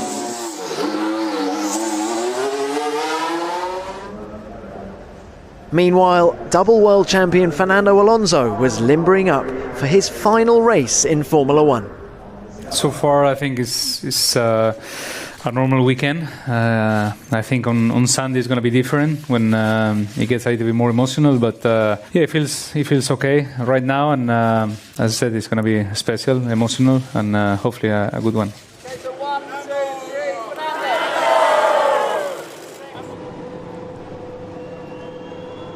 Hollywood superstar Will Smith waved the cars away at the start of the formation lap, during which, once again, many people's thoughts were with Alonso.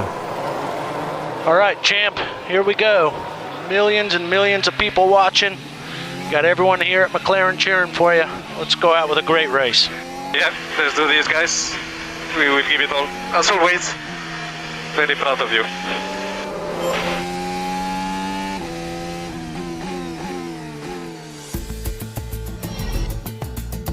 Hamilton took pole number 11, and with Bottas joining him on the front row, it was Mercedes' 5th consecutive front row lockout in Abu Dhabi. With Vettel and Raikkonen 3rd and 4th, Ferrari have still never qualified on the front row at Yas Marina. Ricciardo maintained his record of never being out-qualified by a teammate at this race. Grosjean was 7th and Leclerc was inside the top 10 for the 4th consecutive race.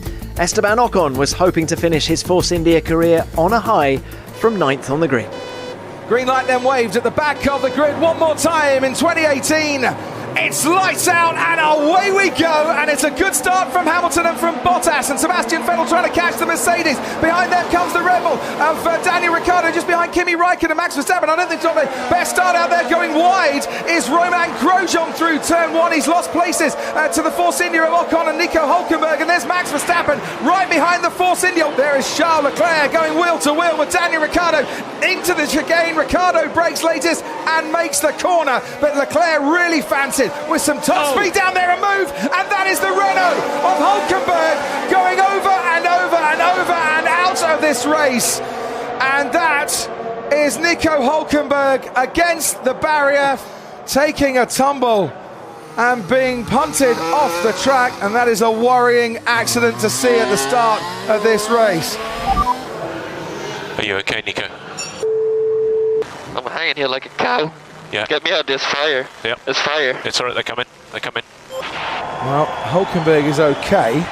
The fire has been put out. And there's the view of Hülkenberg getting upside down. Is he okay? He's okay. He's talking. He's okay. Yeah. Good. Ocon ahead of Verstappen, 8th and 9th at the moment. Is Verstappen going to go down the inside again? You know what he is, and it had to be, didn't it? Max Verstappen getting past Esteban Ocon, but was there contact there? Ocon certainly getting out of the way before there was too much contact for the Force India and the Red Bull to take, but he's fighting back again because they've got the top speed down the straight. Ocon is back ahead of Verstappen, pulls across him. Verstappen's going to have to go the long way around the outside, and Ocon has him covered off for now.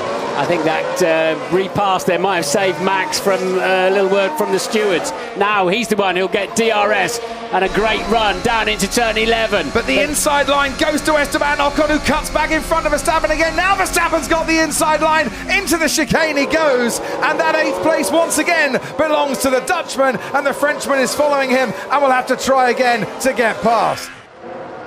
And that is the Ferrari of Kimi Raikkonen pulling over and parking, and his final race for Ferrari ends on the pit straight.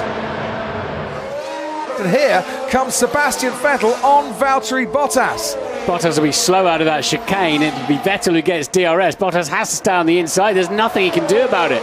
Bye-bye, 2nd place. He's now got Max Verstappen right behind him. And this is going to get punchy, isn't it? Bottas got to stay completely left. Make sure there's no space down there. That's what he's done, but once again, he's miles out of line now. Oh, that's clever by Verstappen. He went very wide to the right-hand side, switched back, and he's put Valtteri Bottas off the track as well in squeezing his way past. They love that down at Red Bull.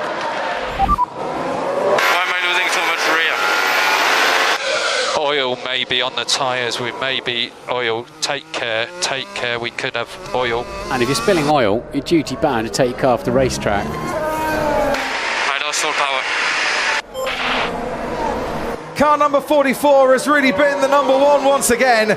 He comes home to win the Abu Dhabi Grand Prix and to crown a championship winning season with victory in the final race. Sebastian Vettel follows his home as runner-up here and runner-up in the championship as well.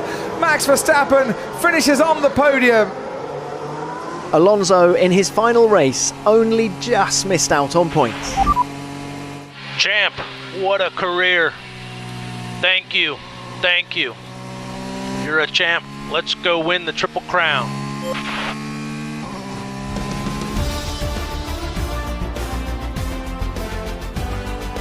Hamilton took win number 11 of the season and his 8th in the last 11 races. This being the final race of the season, the drivers didn't need to worry about conserving engines, so Hamilton, Vettel and Alonso wowed the crowd with a spectacular show on the start-finish straight.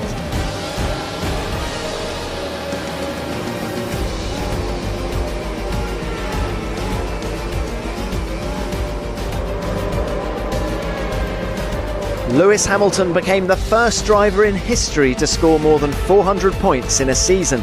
Kimi Raikkonen retained third place, and Daniel Ricciardo's final offering for Red Bull was 6th. Fernando Alonso signed off in 11th, with Charles Leclerc coming home 13th in his debut season. The highest placed Williams driver was Lance Stroll in 18th. Mercedes finished the year 84 points clear of Ferrari. Red Bull were third and Renault best of the rest. Force India finished 7th, despite being taken over mid-season and losing their points from the opening 12 races. Fernando, we wish you well in your retirement. You'll be coming back to visit Formula One though. Yeah, as long as I'm not commentating, like some of the ex-Formula One drivers, it's going to be okay. But yeah, it has been a pleasure racing with these champions, and I feel very privileged with you too this year. And yeah, thanks for everything. Thanks Formula One. I will be always a fan of this show.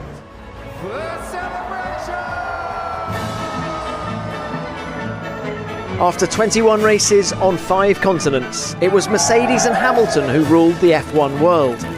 But they didn't have it all their own way. Vettel and Ferrari pushed them to new limits. To quote Mercedes boss Toto Wolff, this was their hardest fought season yet.